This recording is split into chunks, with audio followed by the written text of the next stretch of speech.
The Russian invasion of Ukraine in February 2022 was meant to be a special military operation that would result in Kyiv being captured within a few weeks. That didn't happen. While Russia's forces did manage to approach perilously close to Kyiv in the first few months of the war, Ukraine managed to gain an edge and push the invaders back. Yet for the past 30 months of warfare, Ukraine has been consistently on its back foot, trying to prevent Russia from pushing deeper into its territory. By the start of August 2024, Russia had occupied roughly 18% of Ukraine's territory, while Ukraine had been focused solely on surviving the onslaught of the meat grinder. But the scale of war seems to be tipping towards Ukraine. Perhaps the most pivotal and newsworthy moment in August 2024 has been the August 6th invasion of Kursk by Ukraine. That's right, Zelensky has managed to put Ukraine on the offensive for once, trying to get an advantage over Russia and capture some of its aggressors' territory in turn. How did this happen exactly? Well, the Kursk invasion didn't happen by sheer coincidence. Russia has been slowly shedding its military and economic power over recent years. The Kursk invasion is but a mere symptom of Ukraine being able to capitalize on Russia's more apparent weaknesses. And those weaknesses are only going to grow. So let's take a deeper dive into how exactly Ukraine managed to score a victory on Russia's soil, why Russia can't defend its territory, and what this means for the future of the war. Let's start by outlining the current extent of the Kursk invasion. On August 6th, the Ukrainian army sent a relatively small contingent of troops across the Russian border and into the Kursk Oblast. According to Russian reports at the time, the size of the invading force was around 300 troops, backed by 11 tanks and 20 armored vehicles for soldier transport. Of course, Russia believed that this invading force would be easily repelled by the present border military. Early reports from the Russian Ministry of Defense suggested that that's exactly what happened, painting a picture of the Ukrainian military losing 50 troops and being forced to back away at the border between the two countries. However, the Russian scheme of smoke and mirrors in intelligence reports couldn't hold merit for long. It soon became clear that the Ukrainian army had not only managed to invade the Kursk Oblast, but had done so with minimal losses or even actual fighting. Ukraine was using its long-range artillery and drones to shell Russian defensive positions at Kursk, mainly targeting areas without a significant civilian presence. Over the next few days, there were no reports from the Ukrainian army about the progress of the invasion,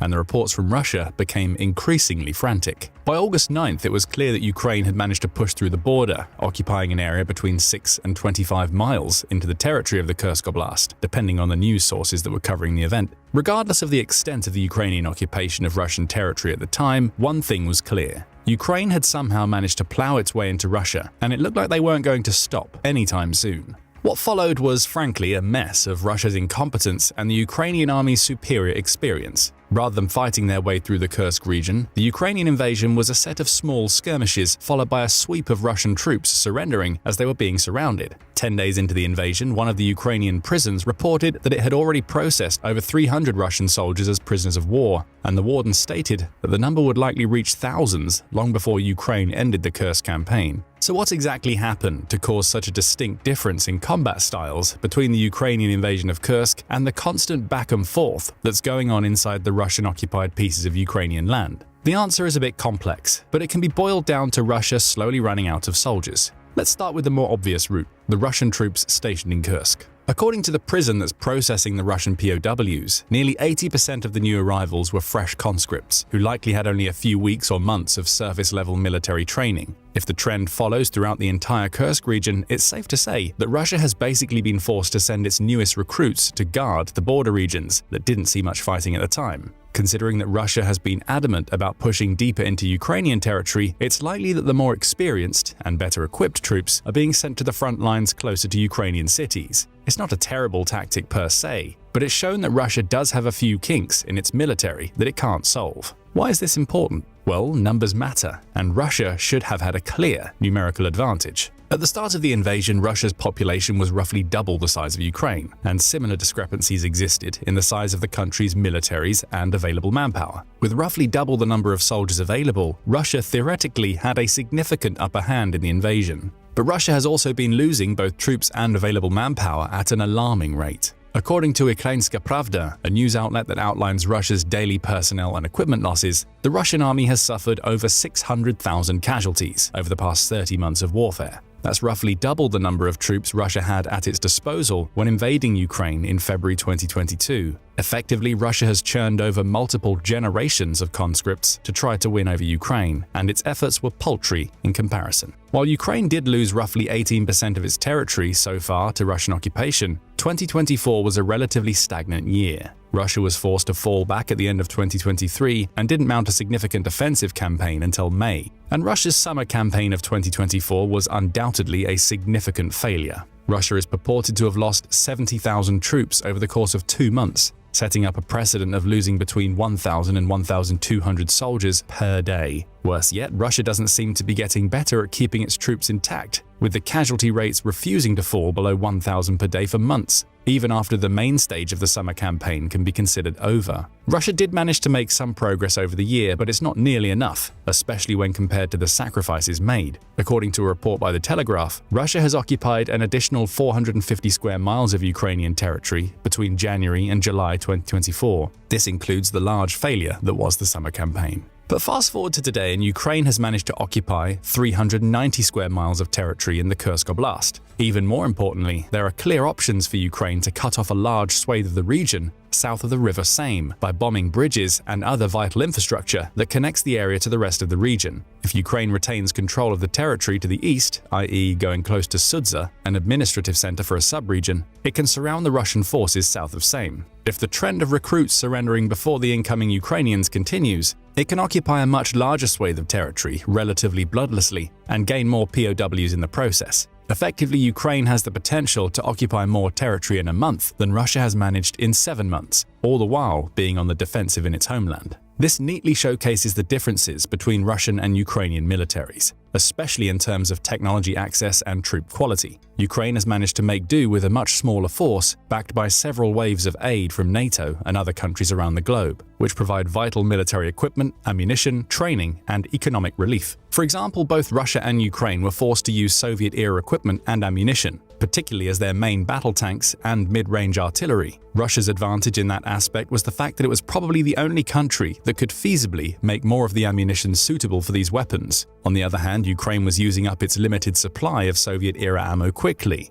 The US and NATO came to Ukraine's aid, scouring for ammunition compatible with these weapons from all countries they could access and sending it all to the Ukrainian front. A video report by the German media outlet Der Spiegel showcased the situation best. A World War II Soviet artillery launcher was being used by Ukraine to shell the Russian troops with ammunition sourced from Germany. That same launcher was on the front 70 years ago, using Soviet ammunition to shell German troops. Both sides of the war quickly progressed past Soviet-era equipment. For much of the war, the state of the conflict was one of attrition, with neither side making significant progress. The reason? Drone warfare. A foot soldier, or even a tank, was no match for a remote-controlled flyer that could drop death from dozens of feet above, all while its handler was kept safe and sound miles away. Then the war started taking an entirely different dimension, one where the prime targets were drone operators, who became increasingly vital parts of both militaries. Both countries sourced military-grade drones in the first few months of the war. The Turkish Bayraktar TB2 on the Ukrainian side and the Iranian Shahid 136 on Russia's were a large part of why neither army could make significant progress against the other.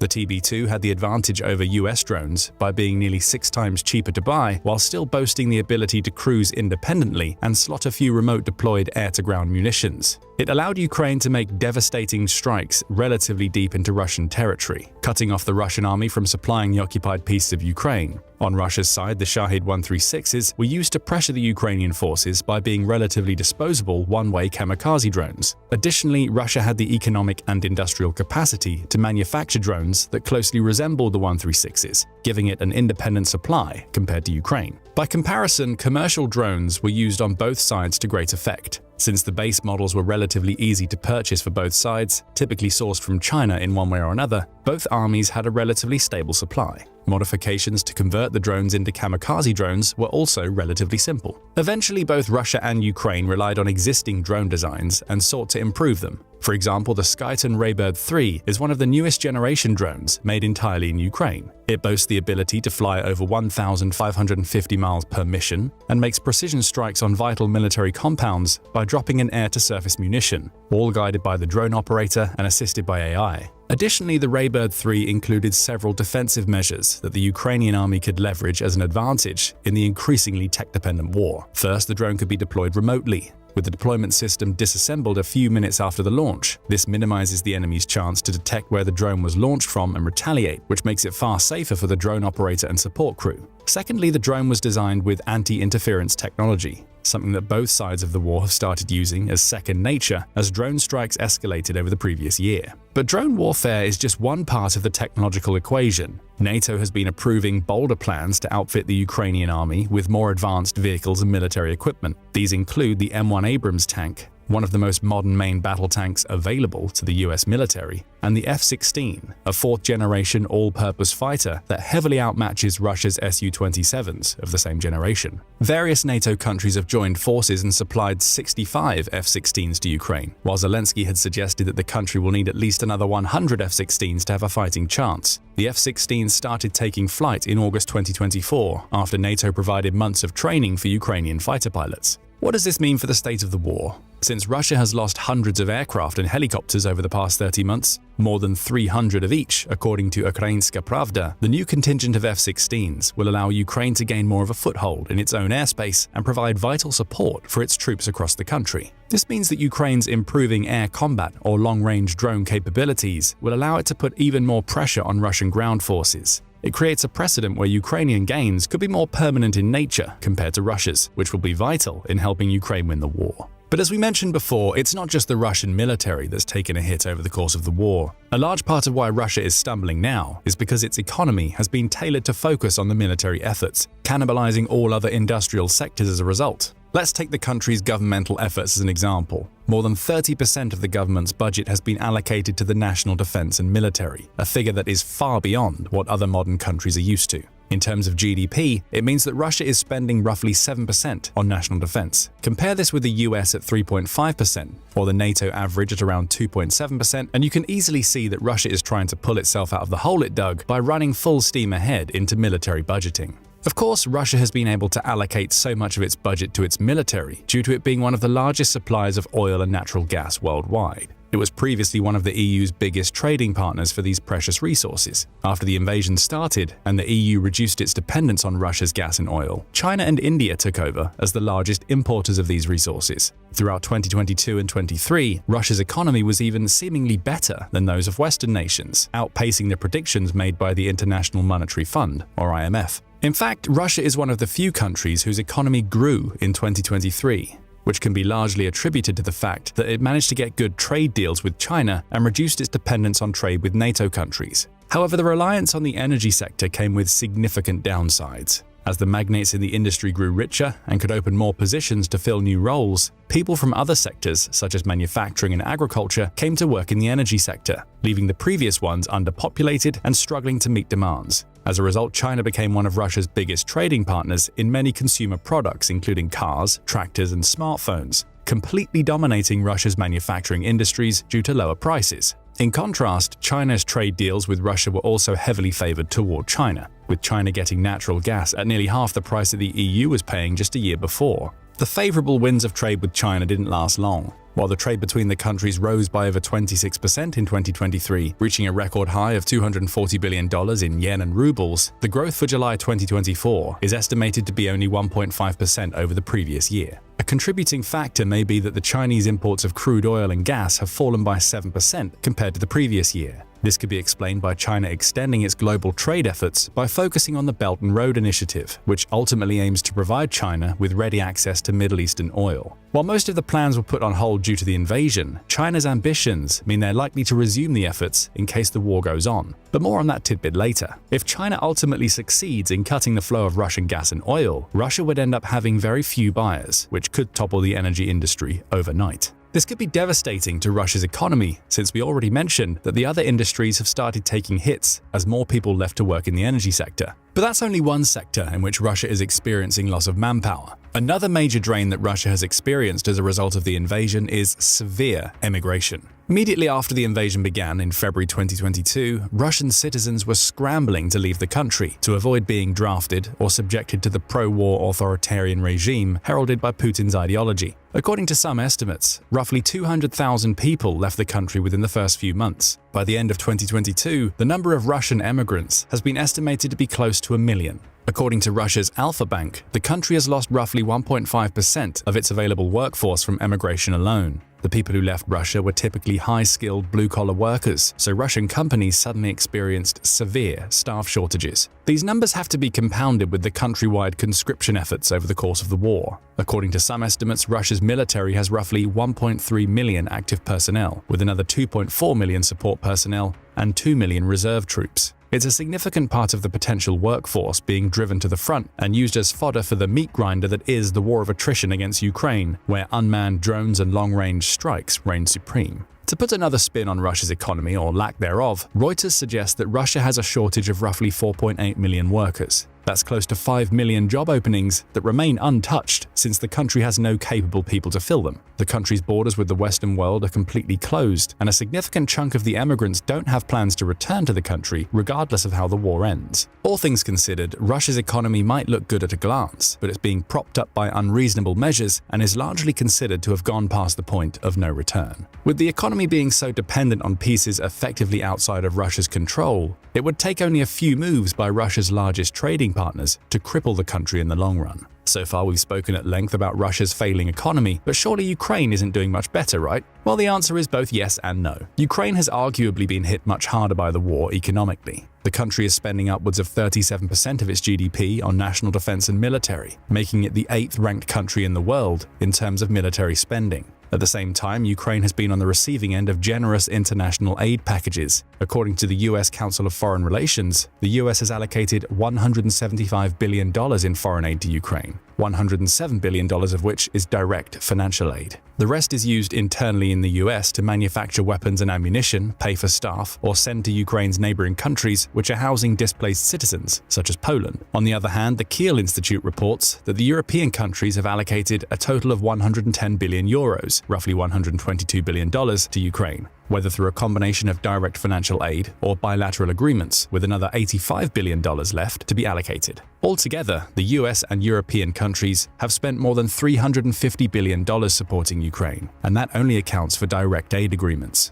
As a result, Ukraine has been able to stay afloat, even if that's not the best term, by relying on overwhelming support from allies to keep the military running and the equipment flowing into the country. In contrast, Russia is under increasing pressure from most Western countries, as sanctions have prevented it from directly trading in US dollars. The disruption of political relations between Russia and the West goes beyond preventing trade. Other sanctions have also targeted Russia's ability to obtain vital technology that can be used in weapon systems. It's one of the main reasons why Russia has been forced to rely on Soviet-era equipment. When Putin announced that Russia would deliver more than 1,500 tanks to send to the front line, roughly 85% of these tanks were older T-72s, T-62s, and even T-55s, which are woefully under-equipped to deal with the threats of modern warfare. This was evidenced by the fact that Ukrainska Pravda claims Russia has lost around 8,900 tanks and more than 18,000 armored vehicles over the course of the invasion. Simply put, Russia has been forced to continuously use and reuse its old battle tanks and salvage them to keep sending more metal to the scrapyard that the front line has become. While Ukraine has also received some older vehicles, in part because its army has been trained on using them first and foremost, the addition of the M1 Abrams tanks, or the HIMARS artillery systems, presented a notable improvement in the country's military tech level. This harkens back to why Ukraine has been able to successfully invade Russian territory and achieve a significant territorial occupation. Since Ukraine has received so much help from NATO and other allies, the army has put these improvements to the test in the Kursk incursion. The effect is twofold. One, Russia's military morale has started to falter. With the waves of surrendering soldiers passing through the Kursk region, there's a much higher chance that Russian citizens will realize that Russia is not the overwhelming aggressor it claims to be. The new conscripts are nowhere near as capable of maintaining the quality of the Russian army that the country had before the invasion, and the rapid recycling of soldiers will likely only deteriorate that quality further. Ultimately, Russia will be forced to loosen up its offensive efforts on Ukrainian soil, which they ramped up as a response to the Kursk incursion, and send some of its forces to liberate Kursk. By the time the Russian military gets to that, it'll be too late. There are an estimated 200,000 civilians who have been forcefully displaced from the Kursk region. The ones who are in Kursk were privy to the significant difference in how Ukraine treats Russian civilians versus how Russians treat Ukrainians. The invading army in Kursk has delegated significant resources to help the Russian civilians receive humanitarian aid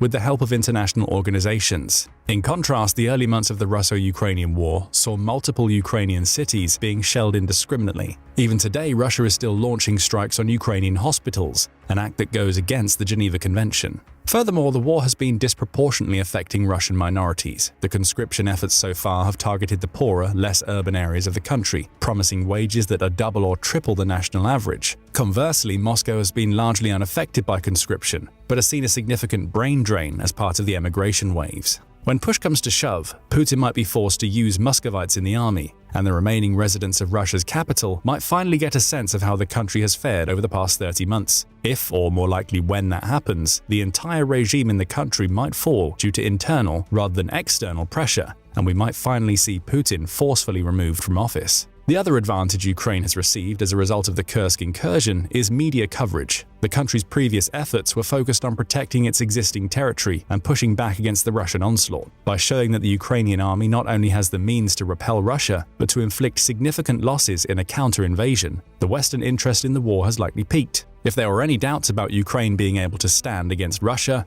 those are likely being dispelled as we speak, and politicians can look more favorably on sending Ukraine even more aid. Ultimately, this move may very well secure Ukraine a few more rounds of financial aid. This can work in Ukraine's favor to end the war as soon as next year. And that's not an unreasonable claim, considering that the Center for Strategic and International Studies, the CSIS, outlined 2024 as the pivotal year for the war back in February. The CSIS claimed that Ukraine will spend 2024 in preparation for what could very well be the final push, as both countries will rapidly go through the available financial and military aid offered to them. The CSIS suggested that the final throes of the war will happen as early as 2025, as new tactics, key pieces of military tech, or overwhelming aid tilts the scale in one country's favor. Seeing as the prediction was made in February, it's not unreasonable to suggest that the Kursk invasion is exactly the type of turnaround that the CSIS was suggesting. It aligns perfectly with Ukraine's goal of obtaining more funding, creating a different military tactic from what it used previously, and threatening to tear Russia apart from the inside via moral exhaustion. The advantage for Ukraine is likely to be an advantage for all European countries. In the aftermath of Russia starting the invasion of Ukraine, most NATO countries in Europe have vowed to increase their military funding and modernize their own militaries. Through that, the Eastern Bloc of NATO will likely become more effective and more unified than ever before, and most of that power will be projected against Russia. Simultaneously, Russia's biggest ally, China, has been oddly silent during the war. If China sides with Russia fully, it stands to lose much more than it could gain if Russia wins the war. The US controls a major trade choke point that China uses in maritime trade, and the US Army has been modernizing to directly counter the Chinese threat. With China kept in a stalemate by the US, Russia will inevitably be forced to review its increasingly diminishing list of political and economic allies. With most of the world backing Ukraine, Russia may find itself on the receiving end of a special military operation, this time orchestrated by NATO, to end the war. But what do you think? How long will the Russo-Ukrainian war last, and how will it end? After embarrassing itself on the Ukrainian battlefield for most of 2022 and 2023, Russia seemed to turn things around in the first few months of 2024, taking advantage of the fact that the $61 billion Ukrainian military aid package from the US was stalled in Congress. The country finally managed to regain battlefield initiative and capture some key territories. The Ukrainian stronghold of Avdiivka fell under Russian control. The villages of Semenivka, Pervomaiska, and Novobakhmutivka followed suit. After fierce battles raging around Chaziv Yar, a city pivotal for Russian advances in the Donetsk Oblast, Russia managed to capture parts of it. The Ukrainian forces started retreating from several areas of the Donbass after being badly outgunned and outmanned by their Russian foes. In other words, everything was falling into place for Russia. So you'd think that Russian President Vladimir Putin would be pretty confident and secure in his position, right? Wrong. It's quite the opposite, really. As July was nearing its end, Putin was in full panic mode. For the first time since the invasion of Ukraine started on February 24, 2022, one realization seems to have started settling in. Russia may have lost the war in Ukraine. But how did we get here? What caused Putin, a man known for his ruthless calculation and steely resolve, to face such crushing dread? And how did Russia go from seeming triumph to the precipice of defeat? We've got all the answers for you in this video. After hearing that Putin is in full panic mode, you might understandably ask a single question. How do you know that? After all, it's not like Putin is likely to broadcast his fears for the world to see. Well, the truth is that actions often speak louder than words. And even the words used often reek of desperation and fear, even though they're meant to project power. As hard as Russia is trying to keep this facade of strength, the cracks are beginning to show. So before examining what made Putin go into full panic mode, let's take a closer look at the key signs of his crumbling confidence. Putin's shocking cabinet reshuffle in May of 2024 was the first major sign that he felt his grip on power weakening. In a move that sent shockwaves around the globe, Putin replaced his long-standing Minister of Defense and longtime friend and close ally, Sergei Shoigu, with an economist with no military experience, Andrei Belousov. Now, for the most part, this move was seen as the most obvious sign that Russia was placing its economy on a war footing, preparing for a long war in Ukraine and beyond. But beneath the surface, this reshuffle signaled more than just an economic pivot. It signaled that Putin's worst fear, the rise of his Kremlin rivals, was potentially becoming a reality once again. And after the disastrous impact of Yevgeny Prigozhin's June 2023 rebellion, Putin couldn't take any chances. By removing Shoigu from his post, Putin effectively neutralized an ally who became a little too powerful for Putin's liking. Most Russians perceived Shoigu as a familiar and respected minister who had served Russia honorably for 12 years. Putin also believed this before the invasion of Ukraine, sharing quite a close and public friendship with Shoigu. But as the situation in Ukraine worsened, the Russian public had to bid farewell to the many macho photos of Putin and Shoigu sunbathing bare-chested in Siberia, going on fishing trips and playing hockey. The choice between friendship and power proved to be an easy one for Putin. And that's precisely what the Russian political scientist Mikhail Sava believes Putin achieved by removing Shoigu from his cabinet. He removed any threat to his power. Shoigu's replacement, Belousov, described as a trustworthy bureaucrat, is only interested in economic matters. He has no ambitions to lead the Russian armed forces, build a parallel power base, or even meddle in important military issues. The general staff of the Russian armed forces will be in charge of those, while Belousov focuses on securing the necessary funding for Russia's war machine. Belousov also doesn't have a loyal base of supporters like Shoigu. He's just a scientist who owes his position to Putin alone, and thus Putin alone warrants his loyalty. To secure this loyalty from other key figures in the cabinet, Putin started appointing their children to high-profile positions and lucrative state contracts. So Dmitry Patrushev, the son of Nikolai Patrushev, who many consider to be the second most powerful man in Russia, was appointed Deputy Prime Minister for Agriculture. Similarly, Boris Kovalchuk, the son of Yuri Kovalchuk, reputed to be Putin's personal banker, became the chairman of the Accounts Chamber of Russia. Through these moves, Putin is also securing the loyalty of the next generation of political leaders, eliminating future threats to his regime. Of course, there are no guarantees in the cruel world of politics, as Prigozhin proved, so Putin's efforts to fortify his position are fraught with risk. But even if they weren't, even if they were rock solid, the mere fact that Putin was forced to make these moves speaks volumes about his current state of mind. So do Putin's threats of nuclear war. Now, we know what you're thinking, old news. And yes, Putin has been threatening to deploy nuclear weapons virtually since the beginning of the Ukrainian invasion. However, the threats and this dangerous rhetoric dramatically intensified in the last few months, clearly showing just how desperate and panicked Putin is. In an effort to convince the world he isn't bluffing once again, he reiterated that Russia would use all means at its disposal to protect its sovereignty at the St. Petersburg International Economic Forum. He added, for some reason, the West believes that Russia will never use it. Conveniently ignoring the very reason for this belief is his history of making empty threats and nuclear saber-rattling. Of course, Russian officials, state media, and publications are quick to take Putin's word for it, plastering nuclear threats across headlines and broadcasting them with fervor. But these threats aren't the only outlandish thing the Russian media keeps pushing. Believe it or not, Russia's state-controlled media outlets are now trying to convince Russian people to join the war by promising them that they will be resurrected if they get killed on the battlefield. Yep, you heard that right. The state media is also painting Russia's invasion as a holy war, presenting the Russian armed forces as the embodiment of the forces of good and describing individual soldiers as the forerunners of Jesus' forces. It's a lethal mix of delusion and desperation. However, in actuality, the desperation in this department is quite justified, given how many troops Russia has lost in Ukraine. According to the General Staff of Ukraine's armed forces, Russia has lost as many as 570,120 troops.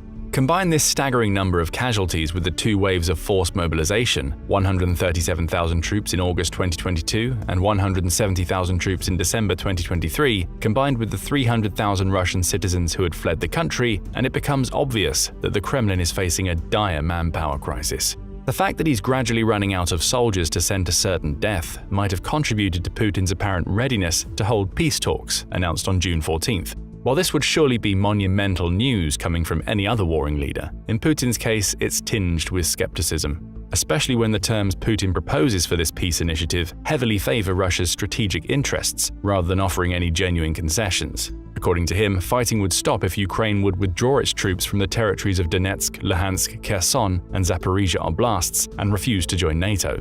Ukraine, on its part, slammed this proposition as an ultimatum, labeling his options for ending the war as absurd. Dmytro Kuleba, Ukraine's Minister of Foreign Affairs, also added that these statements contained nothing new. But Minister Kuleba is wrong. There is something new in Putin's June 14th statement, a hint of desperation. Dutch Prime Minister Mark Rutte was the first to point this out publicly. During the Global Peace Summit in Switzerland, Rutte said that Putin's alleged readiness to hold peace talks indicates that he's panicking. His exact words were, "Obviously, since he came up with this crazy proposal for peace yesterday, it shows us that he's panicking."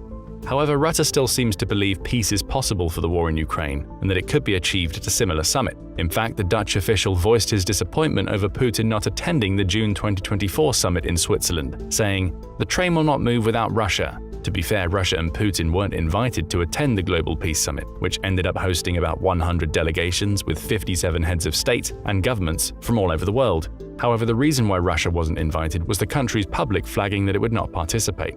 But even if it did, it would hardly change anything. Putin needs the war in Ukraine to continue for his regime to survive. If the war comes to an end, regardless of the side that prevails, he will be left to grapple with the disastrous consequences of his war economy that Russians will no longer be able to ignore. Then again, Russians are already starting to catch on, despite the relentless propaganda keeping them in the dark. And they have a single item to thank, the first reason on our list for Putin to panic: eggs. That's right, eggs have come to symbolize the economic turmoil in Russia. They've become so expensive that they're even sold individually in some shops, going for as high as 23 cents an egg. Of course, they aren't alone, with numerous other basic ingredients soaring in price due to massive labor market shortages, high energy costs, and the plunging ruble. The situation has gotten so dire that Putin fears Russians might take to the streets to protest. This is also the first of many occurrences that set off Putin's panic mode, which we'll discuss in this video. In the same way Putin fears the rise of Kremlin rivals, he also fears the power of public unrest. That's why his regime ordered the Russian security services to take action and finally address the shocking prices and shortage of eggs and other staples. Russia is even resorting to importing eggs from Turkey and Azerbaijan to fill the gap, a stark contrast to the 98% of nationally sourced eggs before the war.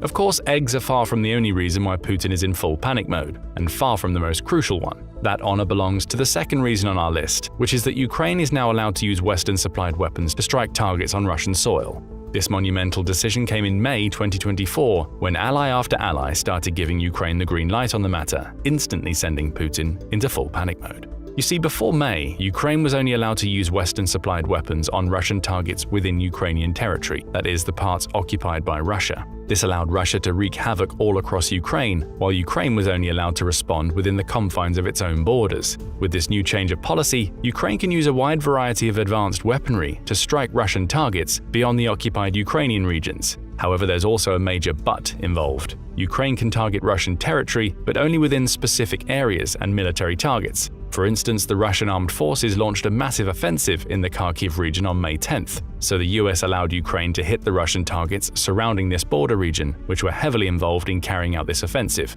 Other countries like France, Germany, and the UK followed suit, allowing Ukraine to do the same with the weapons they supplied. But what kinds of weapons are we talking about here? Well, Ukraine can use most of its air defense systems, rockets, and artillery. Long-range missiles are still off limits, but this new policy shift opens up a range of high-impact options. To be more specific, Ukraine can now use the following weapons and equipment to strike predefined targets in Russia: the F-16 Fighting Falcon fighter jet supplied by the Netherlands and Denmark, Su-25 close air support jets donated by Northern Macedonia, Scalp Egg air-launched cruise missiles supplied by France, Storm Shadow air-launched cruise missiles delivered by the UK, the Bayraktar TB2 unmanned combat aerial vehicles provided by Turkey, and HIMARS and ATACMS missiles supplied by Germany, the US, UK, and Norway. Of course, the permission to use these weapons on Russian soil alone is by no means enough for Ukraine to win the war. However, it's more than enough to finally shift the balance of power and give Russia the taste of its own medicine. As an anonymous senior Ukrainian officer put it in a call with CNN, the Russian military can no longer feel impunity and security. The newly granted permission has already had a huge impact, allowing Ukraine to destroy several important targets inside Russia and conduct a successful counteroffensive. It's also stopped Russia from targeting the Kharkiv region with its S-300 and S-400 systems. How so? Ukraine started carrying out strikes on targets in the Belgorod region using the HIMARS missiles, which forced the Russians to move their surface-to-air missile systems much further away, putting ground targets in Kharkiv out of their range, that range being 75 miles for the S-300 system and 120 miles for its S-400 counterparts. As for the aerial targets like aircraft and missiles, both systems have an operational range of 250 miles. When struck by Ukrainian HIMARS, these systems were located roughly 40 miles from the front line in the Kharkiv region and 50 miles from the city of Kharkiv itself. Safeguarding Kharkiv from the S-300 threat has provided significant relief to the city of Kharkiv, which is also targeted by aerial glide bombs dropped from fighter jets from a distance of some 40 miles. However, there's one particular target that seems to be inducing the most panic in the Kremlin: the Crimean Bridge. As its name suggests, the 12-mile bridge is located on the Crimean Peninsula and serves as a crucial artery connecting the peninsula to mainland Russia. Since its construction in 2018, this bridge, also known as the Kerch Strait Bridge, has facilitated the movement of Russian troops, supplies, and resources between the peninsula and the mainland. However, the bridge has also served as a symbol of Russian control and a testament to Moscow's claims over Crimea, which makes it one of the prime targets for Ukrainian forces. So far, Ukraine has managed to hit the bridge twice, in October 2022 and July 2023. Both times, strike drones were involved in the attack. While these strikes managed to badly damage parts of the bridge, they failed to achieve Ukraine's ultimate goal, completely severing Russia's crucial supply line to Crimea. But the newly delivered ATACMS, a coveted long-range missile system manufactured in the US with a range of up to 190 miles, could change this. That's why the renewed flow of military aid from the US to Ukraine is another source of panic for Putin and the Kremlin, the third on our list. But how do we know Ukraine is eyeing the Crimean Bridge? Well, besides the obvious strategic value of this bridge, a senior Ukrainian diplomat has also dropped a major hint. In a post shared to X, formerly Twitter, Sergei Kyslytsya, Ukraine's permanent representative in the United Nations, listed 6 main types of bridges. Each of the types was accompanied by a diagram showing what the bridge type looks like. But in the 6th slot, there weren't any bridges, just an empty space with the words Kerch. For those who can read between the lines, the message was more than clear. The Kerch Bridge will be no more. The 4th reason for Putin's justified panic is the overall change in how the West approaches the war. For the better part of almost 30 months of warfare, the US and Western allies weren't going all in to help Ukraine. First, the West was wary of provoking Russia too much, fearing the escalation that might ensue. It's almost as if Ukraine wasn't allowed to win the war because of what a Russian loss might mean for the rest of Europe. Next, the West was seemingly hoping Putin would stop at some point, realizing that his aggressive expansionism would ultimately be unsustainable and self-defeating. This is also partially why the US waited for so long before greenlighting the use of its weapons inside Russia. Think of it this way: Ukraine doesn't want the war to continue. The US doesn't want the war to continue. NATO doesn't want the war to continue. And the rest of the world doesn't want the war to continue. It was only logical to assume that Russia could also be added to that list. Unfortunately, it became evident that Putin had no intention of stopping. In addition, he's obviously looking to expand the war beyond the Ukrainian borders. As a result, the West finally realized that a change of tactics was more than necessary. So the strategy is no longer Russia can't lose and Ukraine can't win. The strategy is now Ukraine will win the war. Ukrainian armed forces have seemingly sensed the change, lending them to fight more valiantly than ever. This leads us to the 5th source of Putin's panic: Ukraine's everlasting resilience. Even though Ukrainian forces are the ones heavily outgunned and outnumbered, the Russian troops are the ones taking more hits. According to Alexander Syrsky, the commander-in-chief of the Ukrainian armed forces, Russia suffers 3 times the number of casualties than Ukraine. In some areas, this ratio is even higher. Russia has also suffered heavy equipment losses since the beginning of the invasion. According to the July 24th report from the General Staff of Ukraine's Armed Forces, Russia has lost the following equipment in the war: 8,302 tanks, 16,013 armored fighting vehicles, 21,279 vehicles and fuel tanks, 15,759 artillery systems, 1,125 multiple launch rocket systems, 902 air defense systems, 363 airplanes, 326 helicopters, 12,544 drones, 28 ships and boats, 1 submarine. Of course, Ukraine has suffered heavy losses in this department as well, but not before taking full advantage of the equipment. For instance, a UK-based think tank, the Royal United Services Institute, estimated that Ukraine loses a staggering 10,000 drones monthly, but this high figure has to do with Ukraine's aggressive use of drones in combat roles. Simply put, Ukrainian drones have been wreaking havoc on Russia. They are the reason the Black Sea Fleet has all but retreated from Crimea, despite standing against a country that has virtually no navy. Ukraine has also been using drones to sow panic and fear across Russia, wiping out major targets in the process. The targets in question are mostly air bases, oil depots, and industrial sites. In other words, locations whose destruction can disrupt Putin's relentless war machine. In one of the latest attacks, 47 drones targeted the Rostov region, badly damaging the Morozovsk air base, home to various Russian fighter jets, including Su-34s, Su-24s, and Su-24Ms. The 5 areas that were hit were the location of an S-300-400 air defense system, the parking area of an Su-24 fighter jet, another parking area for fighter jets, a fuel and lubricants warehouse, and the runway. With strategic moves aimed at appeasing the people of Russia and its government, it's clear that Ukraine remains the biggest threat to the survival of Putin's regime. After all, we're talking about a man who takes out his opponents almost preemptively before they get a real chance to threaten his grip on power. Think Boris Nemtsov and Alexei Navalny. So the fact that this great enemy of Russia, Ukraine, just won't relent and continues to challenge his authority is a source of profound anxiety for Putin. The same goes for his many miscalculations in the war in Ukraine, the 6th source of panic. Remember, the very invasion of Ukraine was launched based on a miscalculation. Putin's yes men promised him that he could take Kyiv in 3 days or so after swarming it with 190,000 troops and tens of thousands of vehicles. Of course, this didn't happen. Kyiv is still very much standing. Since the beginning of the invasion, there has been one miscalculation after another, and even Putin, despite his usual arrogance, can't ignore the mounting evidence of his errors. Speaking of his miscalculations, another international one is sure to make Putin sweat: Joe Biden dropping out of the 2024 US presidential race. You see, Putin was all but convinced that Donald Trump would get re-elected in November, as his opponent was widely painted as an old and sickly man who can't be trusted to lead the most powerful nation in the world. Of course, this worked in Putin's favor, as Trump famously promised to shake up NATO, even threatening to pull the US from the alliance altogether. With a weakened NATO, Putin would have little trouble advancing his strategic ambitions, both in Ukraine and beyond. But Putin's dreams of an easy path to victory were shattered on July 21, 2024, when it was announced that Biden would no longer run for re-election and that he endorsed his vice president, Kamala Harris, as his replacement. The news stirred up quite the commotion in the US and the rest of the world, Russia very much included. Russian state officials started complaining on national TV that Biden's move was a disaster for Trump's re-election chances. As Oleg Matveyev, a member of the State Duma, put it, previously, Trump could easily attack Biden's health. Now he has nothing left to attack. He added that Trump's campaign switched to attacking Harris, but nothing new will stick to her.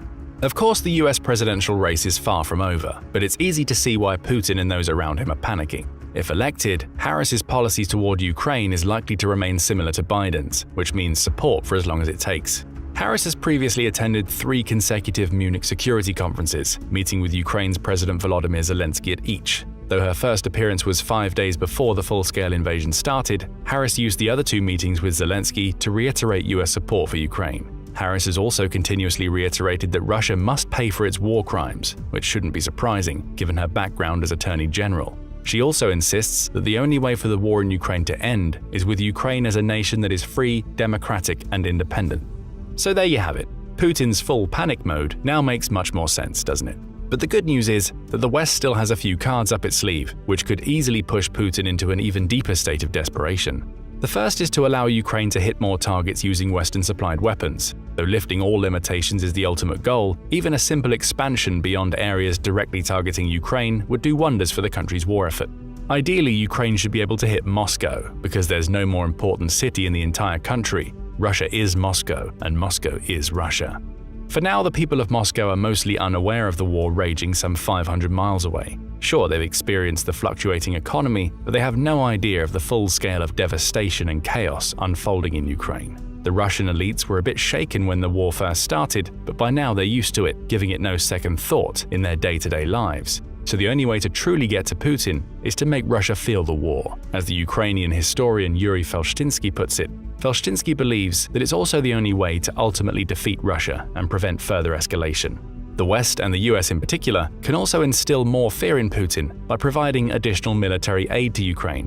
After all, in the 5 months when US aid was withheld was when Russia turned the tables. Ukrainian soldiers on the front lines are vocal about the massive impact this aid has. In the words of an officer with the 148th Artillery Brigade, "We can see the impact of the aid every day. Artillery, longer-range multiple-launch rocket systems with various types of ammunition and submunitions, it's affecting the overall battlefield picture."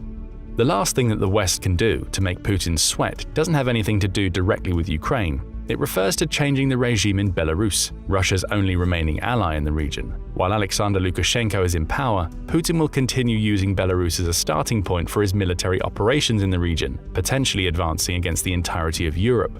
Recently, Putin even moved part of Russia's tactical nuclear weapons arsenal to Belarus, suggesting that the first nuclear strikes could be launched from this territory. Defeating Putin while the war is still limited to only Ukraine is the only way to prevent a World War III-like escalation, and taking Lukashenko out of the picture would certainly help achieve that goal. Of course, there's always the question of what Putin will do if he's backed into a corner. As of 2024, Russia possesses 5,850 nuclear warheads, the most in the world, which is why a nuclear war is the first thing to come to mind when thinking of a potential escalation. It doesn't help that Putin has been rather cavalier about the potential use of these weapons, leaving the rest of the world in just as much panic as he's currently experiencing. But what do you think? Is there a way to push Putin to the edge without provoking World War III? And if so, what do you think will be the straw that breaks the camel's back? They think this is some kind of game. They are blinded by their own superiority complex. These were the words spoken by Russian President Vladimir Putin toward the end of February 2024, when speaking about the then recent comments of Emmanuel Macron, France's president. Macron had claimed that he couldn't rule out the possibility of French troops entering Ukraine at some point during the war, which stirred up controversy all over Europe. Many in NATO initially decried Macron's comments, claiming that there was no possibility that any NATO forces would enter Ukraine. As for Putin, he did what he does best when confronted with a threat: make threats of his own. Putin said that all Western nations, which is essentially Putin's code for NATO, must understand that Russia has weapons capable of hitting targets on their territory. Then he made the big threat. All this really threatens a conflict with the use of nuclear weapons and the destruction of civilization. This was far from the first nuclear threat that Putin had levied since the beginning of the war, but it was perhaps the one most directly pointed at NATO. Putin's message appeared to be clear: don't ever cross the red line and get directly involved, or the entire world will suffer from the consequences. The threat has backfired. Rather than scaring NATO away, Putin's threats of nuclear annihilation have simply led to the organization realizing that it needs to become more organized. It has to be capable of countering the Russian threat and do so in such a way that Russia will be completely overwhelmed. That's why NATO is now preparing, so it's ready to deploy up to 800,000 troops into Ukraine at a moment's notice. Those preparations are the subject of today's video. We're going to examine exactly what NATO is doing to get ready for sending 800,000 troops into Ukraine, as well as why it's doing it. We'll also answer a vital question: what is likely to happen if NATO actually does go to war with Russia? Let's start with what NATO is doing to prepare. It all started in January 2024 and the organization of what would become the largest series of drills NATO held since the Cold War. Those drills were collectively called Operation Steadfast Defender 2024, and they took place between January 22nd and May 31st. Reuters reported on the details, noting that the operation would include around 90,000 troops from all NATO allied nations, along with 50 ships that ranged from destroyers to massive aircraft carriers. NATO would also practice how to deploy its aerial might, with a collection of 80 fighter jets, drones, and helicopters taking part. Add to this a massive 1,100 combat vehicles, including 533 infantry fighting vehicles and over 130 tanks, and you had an operation unlike any that NATO had held in decades. What was Operation Steadfast Defender's goal? to rehearse how US troops could reinforce the forces of their European allies by deploying as quickly as possible onto the NATO alliance's eastern flank if war were to ever break out with a near-peer adversary. Of course, near-peer can only mean one thing in the context of these drills and their location: Russia. Chris Cavoli, one of NATO's top commanders, outlined the operation in more detail. He told reporters that Operation Steadfast Defender would primarily focus on the execution of regional defense plans NATO has drawn up to deal with the threat on its eastern flank. The drills would occur during a simulated emerging conflict scenario with a near-peer adversary, he claimed, before adding that the operation would demonstrate NATO's ability to rapidly deploy forces from North America and other parts of the alliance to reinforce the defense of Europe. The exercise dwarfed Trident Juncture, which took place in 2018 and involved 50,000 participants, with the only NATO exercise in recent memory that was larger being Reforger. That took place in 1988, toward the end of the Cold War, and involved 125,000 people. Cavoli also noted that the second part of Operation Steadfast Defender would place a focus on the deployment of NATO's Quick Reaction Force to Poland. That location is important. Poland offers routes into the Balkan states near Ukraine's north, as well as the Baltic Sea. It also offers a direct land route into Ukraine from its southeast borders. Other nations involved included Germany, which acts as a central hub for incoming troops, as well as countries like Norway and Romania, which sit on the fringe of the NATO alliance.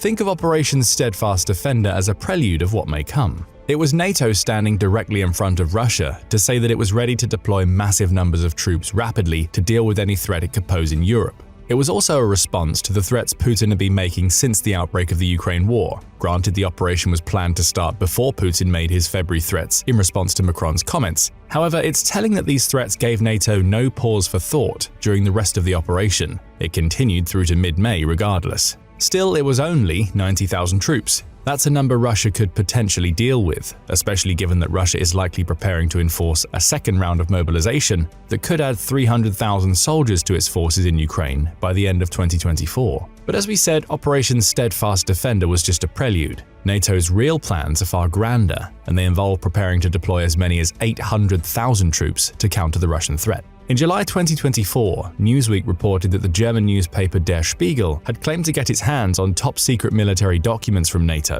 Within the pages of these documents lay plans to create what Newsweek calls an arterial highway throughout Europe, and involving the United States, that would allow NATO to deploy hundreds of thousands of troops against Russia if the need ever arrived. Germany will serve as the beating heart of this arterial highway. The report claims that Germany's highways, railways, and ports will serve as the launching points for troops onto the Eastern Front.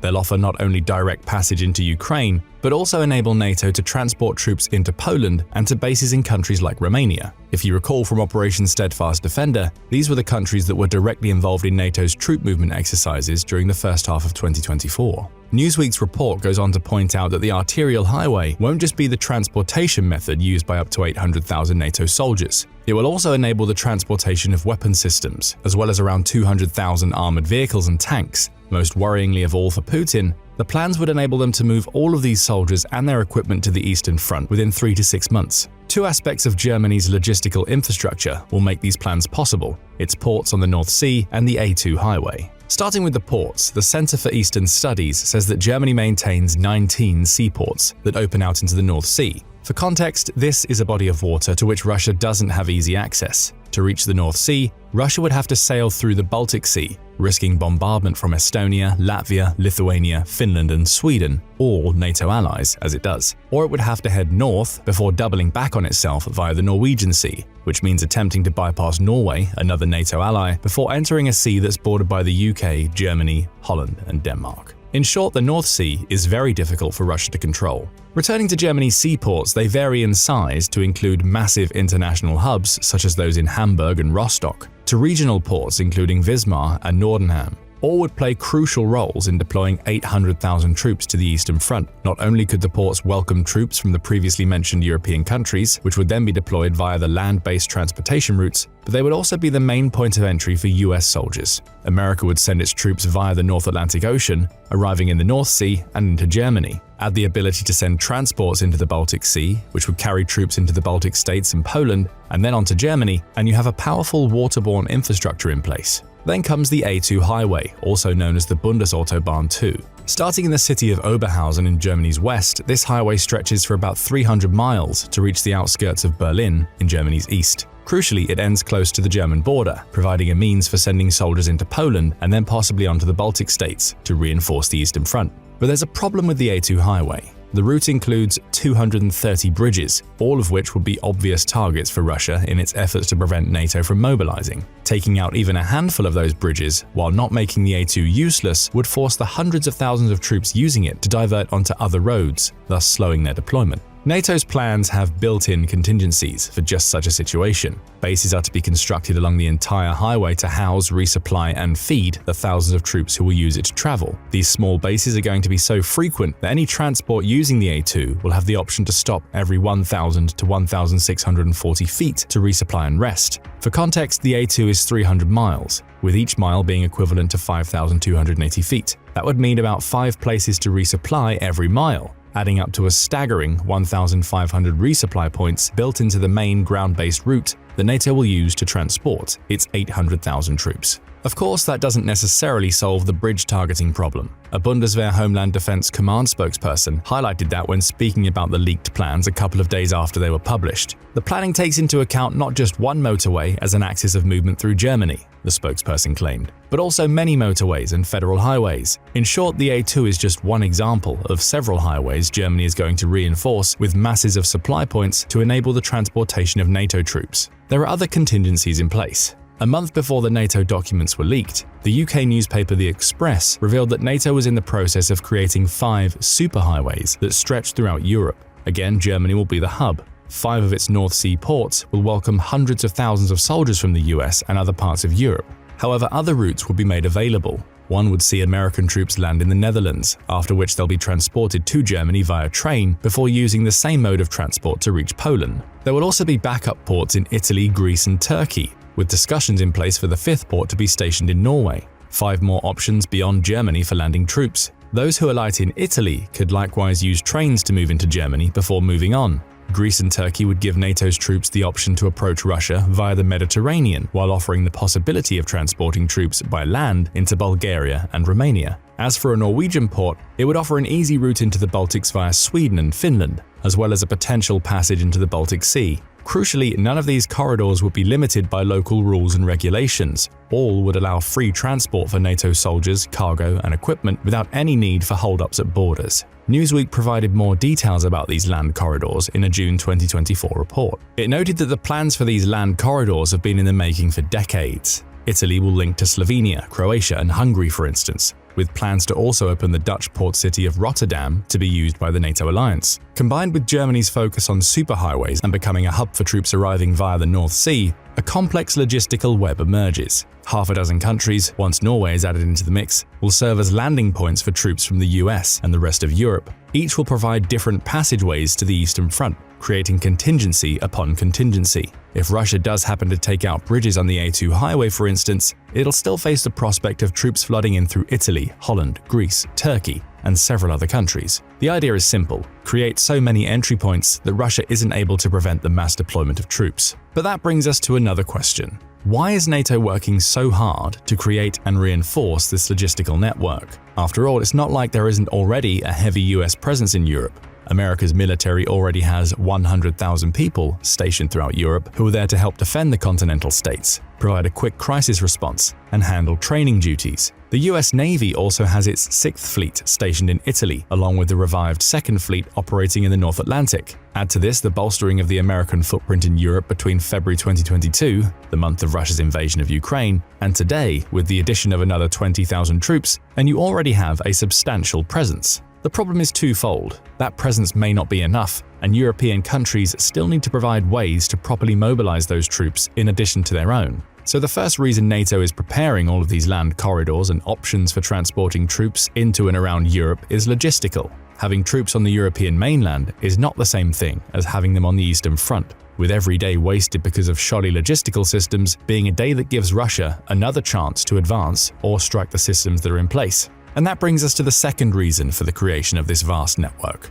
NATO believes that it needs to prepare for a broader war with Russia. That's according to Jan Kalberg, who's a senior fellow at the Center for European Policy Analysis. He says that every road going east is a potential road for US and European forces, with the plans being put in place partially being designed to put pressure on NATO's continental allies. Their inclusion in these plans forces them to ensure the upkeep of the roads, bridges, ports, and rail routes that NATO intends to use. Think of it as a contingency. NATO hopes to never need those routes, but it has to guarantee that they're in good working order should the time ever come. As for the belief that NATO needs to prepare, that's been evident for some time. Until very recently, the majority of NATO's members were failing to reach the 2% of gross domestic product spending target that the organization recommends. This is highlighted by Forces News, which shows just how complacent many NATO members have become. In 2014, the same year that Russia annexed Crimea, only 3 NATO members hit or exceeded the 2% target. That rose to 5 in 2015 and 16, but dropped back down to 4 in 2017.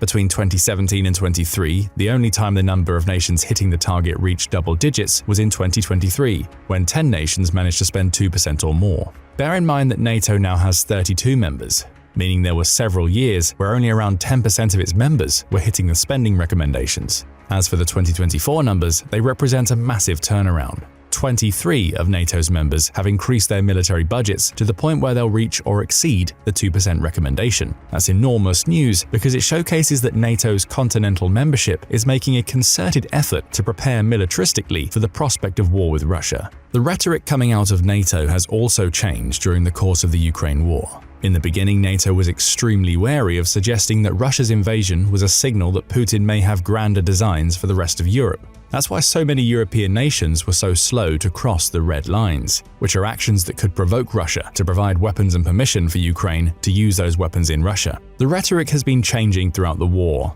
This is perhaps best represented by Rob Bauer, a Dutch admiral who also serves as NATO's military committee chief. He made it clear that NATO was preparing for something big. Speaking in Brussels in January 2024, Bauer said, "We have to realize it's not a given that we are in peace, and that's why we, referring to NATO, are preparing for a conflict with Russia." While not a commitment to sending troops into Ukraine or onto the Eastern Front, Bauer's statements were a clear signal to Putin.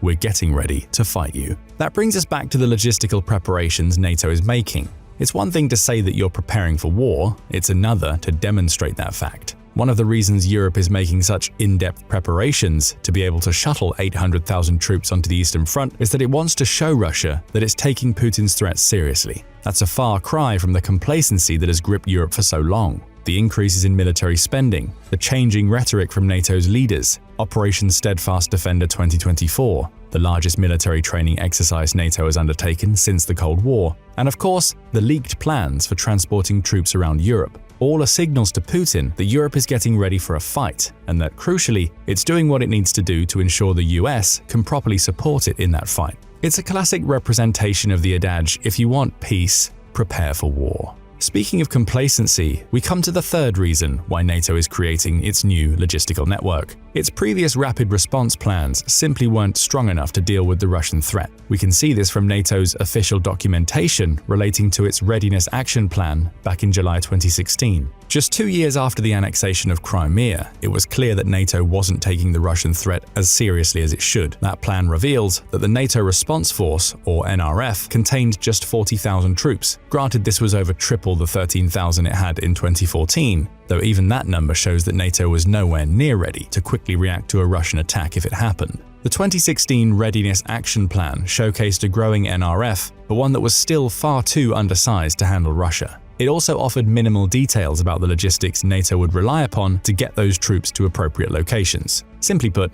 it wasn't enough. Consider the fact that Russia's active military numbers 1.32 million people, with a further 2 million in reserve. This is a country that has lost over 580,000 soldiers in Ukraine already, according to Ukraine's Ministry of Finance, and experienced over 70,000 casualties in just 2 months in the Ukraine war between May and June 2024. These numbers indicate that Russia can throw hundreds of thousands of soldiers at wars for which NATO could only respond with 40,000 troops as recently as 2024. Hence the need for these new logistical networks. Now that they're in place, NATO is showing Russia that it won't be dealing with the complacent version of the organization that it may have faced a decade ago. Putin can't make the same threats because NATO has the capability to deploy 800,000 troops within 3 to 6 months, and crucially, every country in the alliance is working together to ensure that those plans are actually workable if the time comes. Again, it all adds up to a clear message for Putin. NATO is ready to fight. Finally, we come to the fourth reason why NATO is investing so heavily in its plans for creating an arterial highway throughout Europe.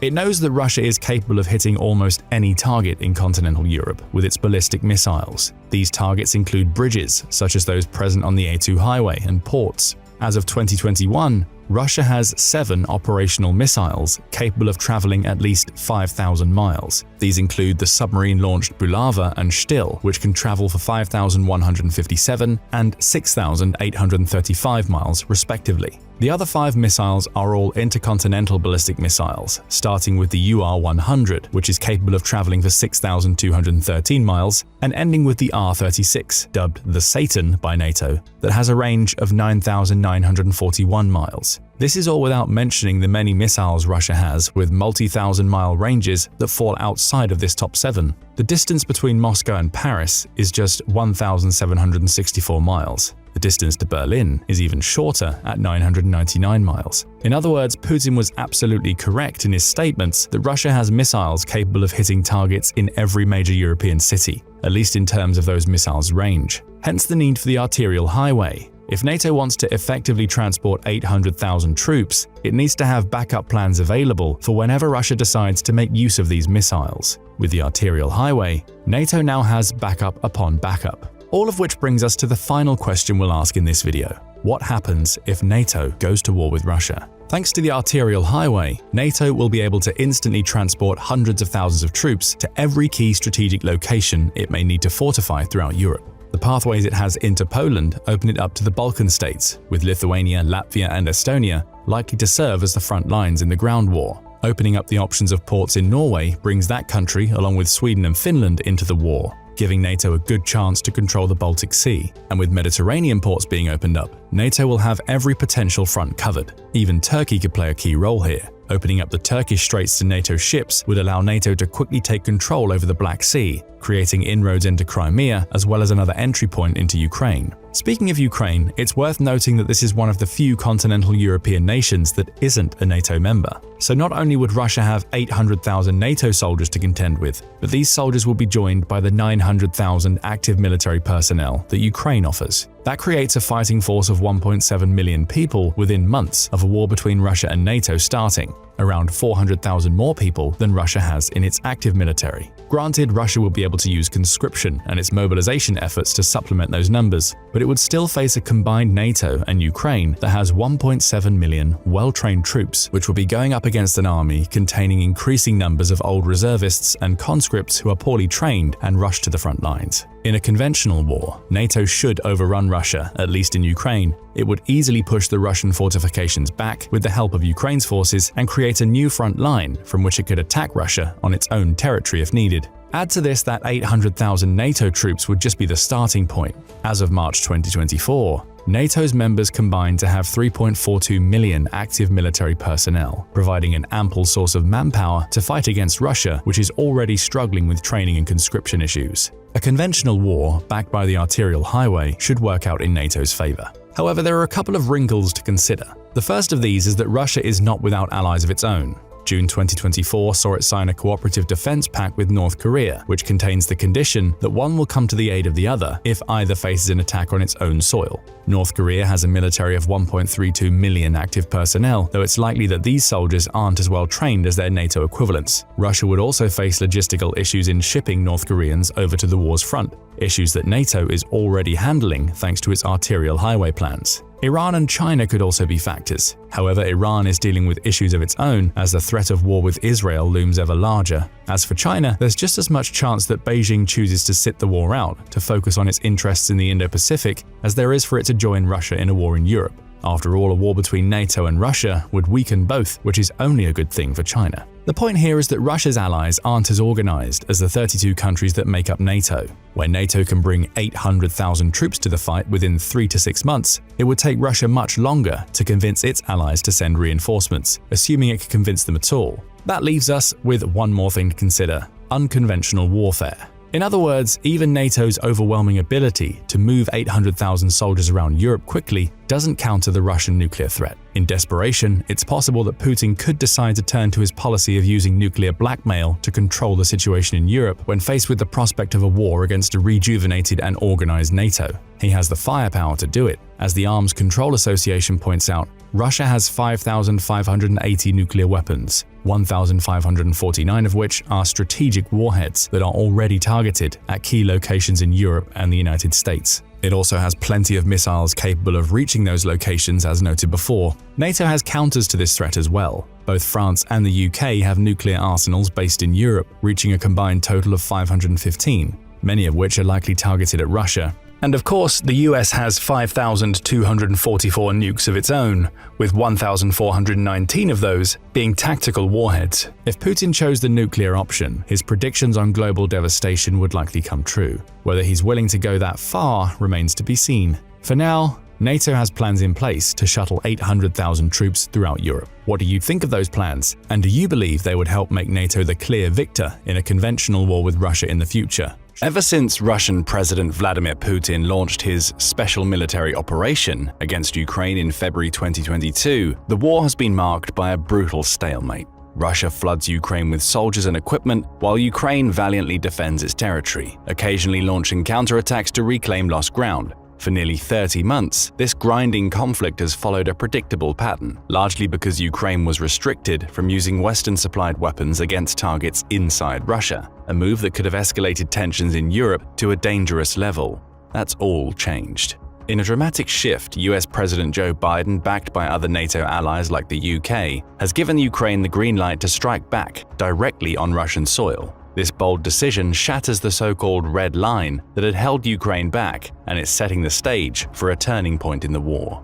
Ukrainian forces have crossed into Russia, targeting the strategic region of Kursk. This marks the first time since the war began that Ukrainian troops have moved beyond their own borders. So what does this mean for Putin? Why Kursk? And most crucially, what could this development mean for the future of the Ukraine war? Let's dive into these questions, starting with the most pressing one. What on earth is happening in Kursk? On August 6, 2024, Ukraine broke through the thin Russian line of defenses separating Ukraine from Kursk, allowing its soldiers to enter Russian territory for the first time. This breakthrough went underreported on the day that it happened, possibly because media outlets were taking a wait-and-see approach under the assumption that Russia would quickly push the Ukrainian forces back. That isn't what happened. A day later, The Guardian was among the first to properly report on the incursion, noting that the fighting in Kursk had entered its second day, with reports suggesting that Ukraine's forces had managed to advance up to 9 miles away from the border and deeper into the Kursk Oblast. That incursion had been made possible by a highway running north of Sverdlikovo, a Russian border village that also happens to be close to a key natural gas transmission hub. While those reports were unconfirmed at the time, The Guardian pointed out that both official and unofficial Russian sources were claiming that the incursion had happened and that it appeared to involve several hundred Ukrainian soldiers who had taken advantage of the fact that the border between their country and Kursk is one of the most lightly guarded, from the Russian perspective, on the entire front line. Russia was quick to claim that it had already neutralized the incursion. Its defense ministry claimed the incursion was neutralized on the day that it happened, only to backpedal by the time The Guardian released its report to claim that it was ongoing as of lunchtime on August 7th. Russia also provided details on what it had done to counter the offensive. It says using missile strikes and artillery, it destroyed 50 armored vehicles and inflicted 260 casualties on the Ukrainian forces. Ukraine remained tight-lipped about the entire operation. On August 8th, several other media outlets picked up on the story. These included Le Monde, a French news website, which claimed that Ukraine had actually sent 1,000 troops into Kursk, rather than the previously reported several hundred. It also reported more details on what Ukraine did once it crossed the Russian border. Backed by more than 2,000 soldiers that stayed on the Ukrainian side, defending their position and perhaps preparing to follow the initial 1,000 into Kursk, Ukraine crossed the border with 10 tanks and 20 armored vehicles. That immediately casts aspersions on Russia's claims to have destroyed 50 armored vehicles, showcasing just how difficult it is to ascertain full details of what's happened so far. Once Ukraine crossed the border, Russia declared a state of emergency in Kursk as soldiers advanced on several localities, including a small town named Sudza. These localities were bombarded with Ukrainian missiles and drones, reportedly causing at least 5 deaths and over 30 injuries. Furthermore, the August 6th incursion had resulted in fighting breaking out in Oleshnya and Goncharivka, both in the Kursk Oblast, with Russian soldiers in the latter region supposedly being surrounded and captured by Ukrainian forces. The next day saw Ukraine advance further, according to Le Monde, resulting in the capture of around 20 poorly defended Russian villages, including Gornal, Daryuno, and the previously mentioned Sverdlikovo. Those captures also led to Ukraine taking control of the Sudza gas station, a gas transfer point overseen by Russian energy giant Gazprom that represents one of the few entry points for Russian gas into the Ukrainian gas transmission system. This station matters because it's key to Russia being able to transport gas into Europe, meaning the taking of the station will put a small dent into Russia's profitable energy market.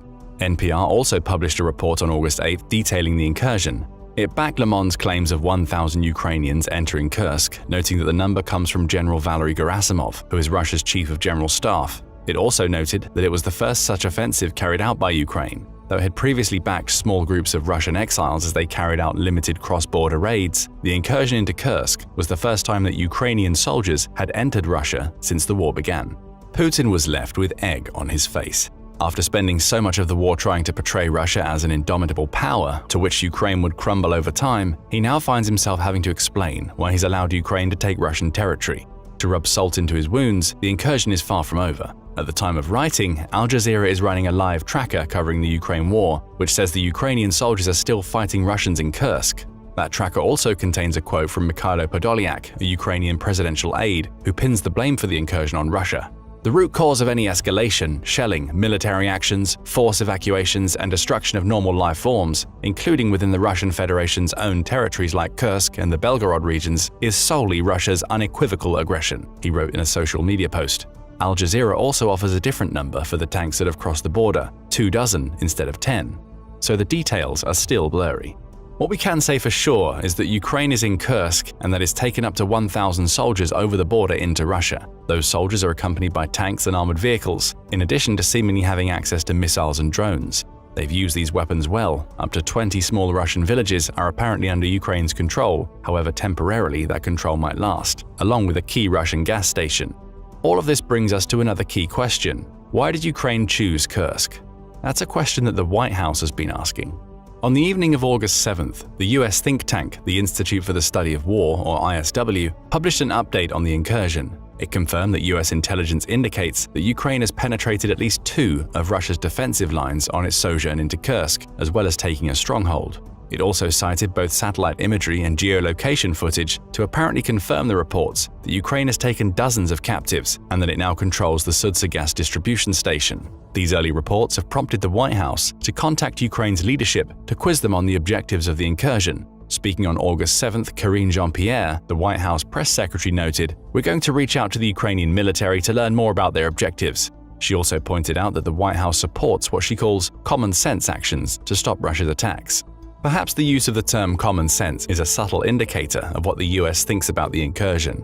After all, there appears to be little immediate military value to taking the territory within the Kursk Oblast outside of taking the previously mentioned gas distribution station. And even then, the value is minor. That station sends gas into Ukraine and has likely seen minimal use since the war started. Digging deeper into Kursk itself further demonstrates how it appears to hold minimal strategic value.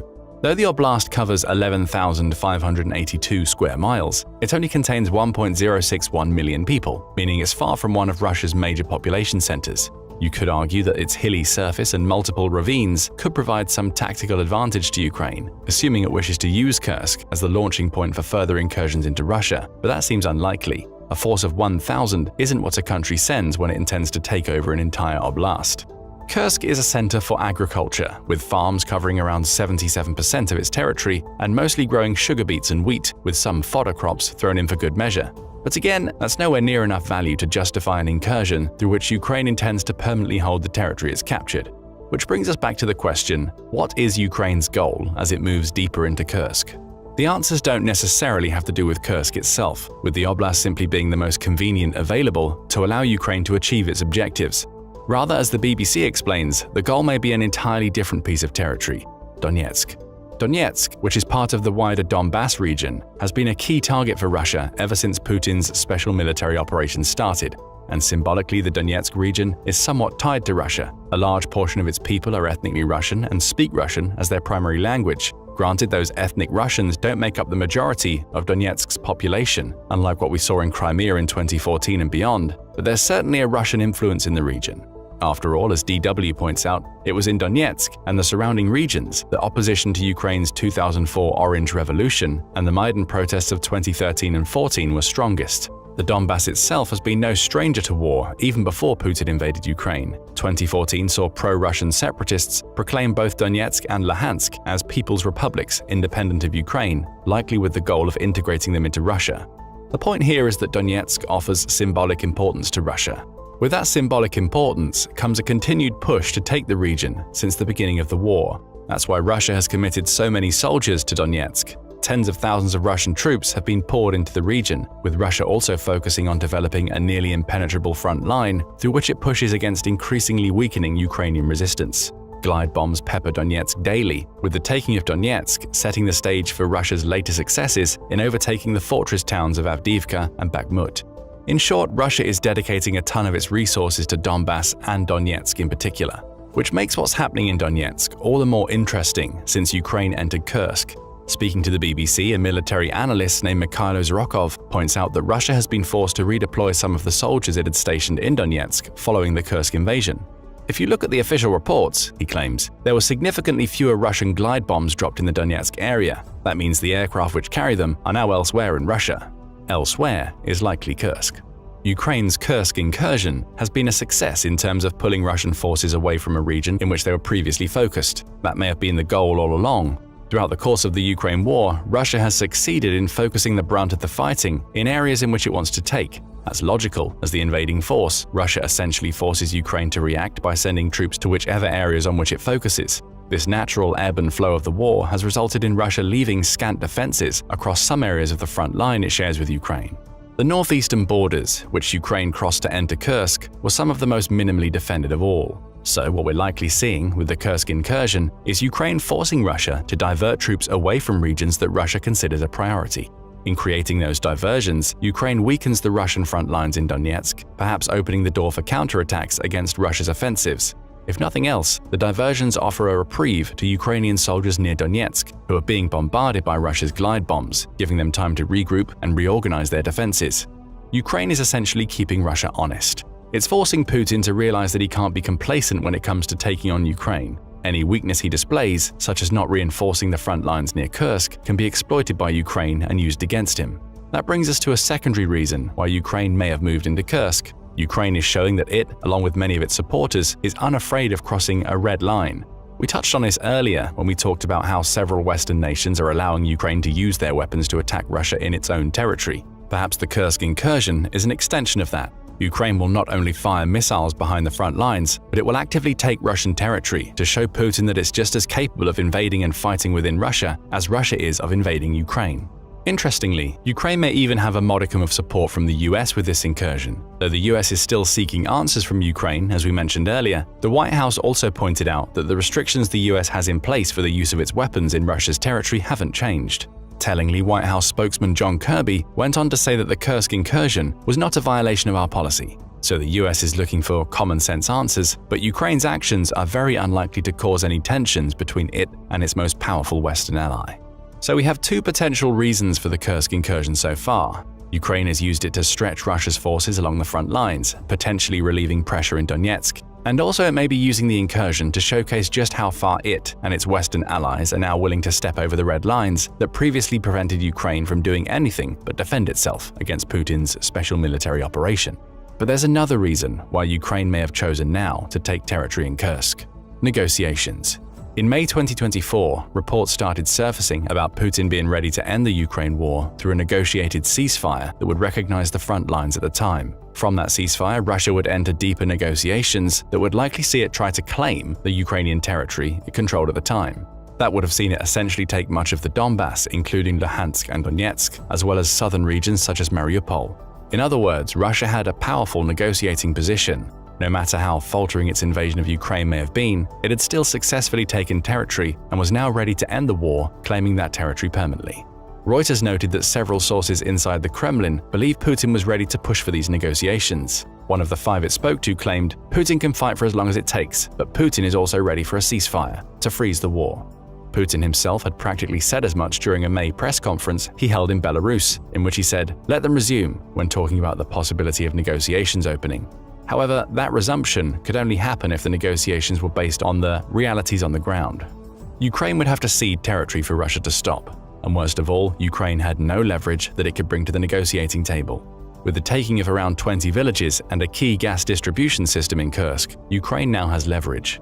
It's possible that Ukraine has taken this territory intending to hold it for the long term. If that's the case, we'll see more troops funneling into Kursk in the coming days. Remember that Ukraine sent an extra 2,000 to support the 1,000 who entered, and more territory taken. Should Russia and Ukraine enter negotiations while Ukraine still controls this territory, it finally has some leverage to bring to ceasefire talk.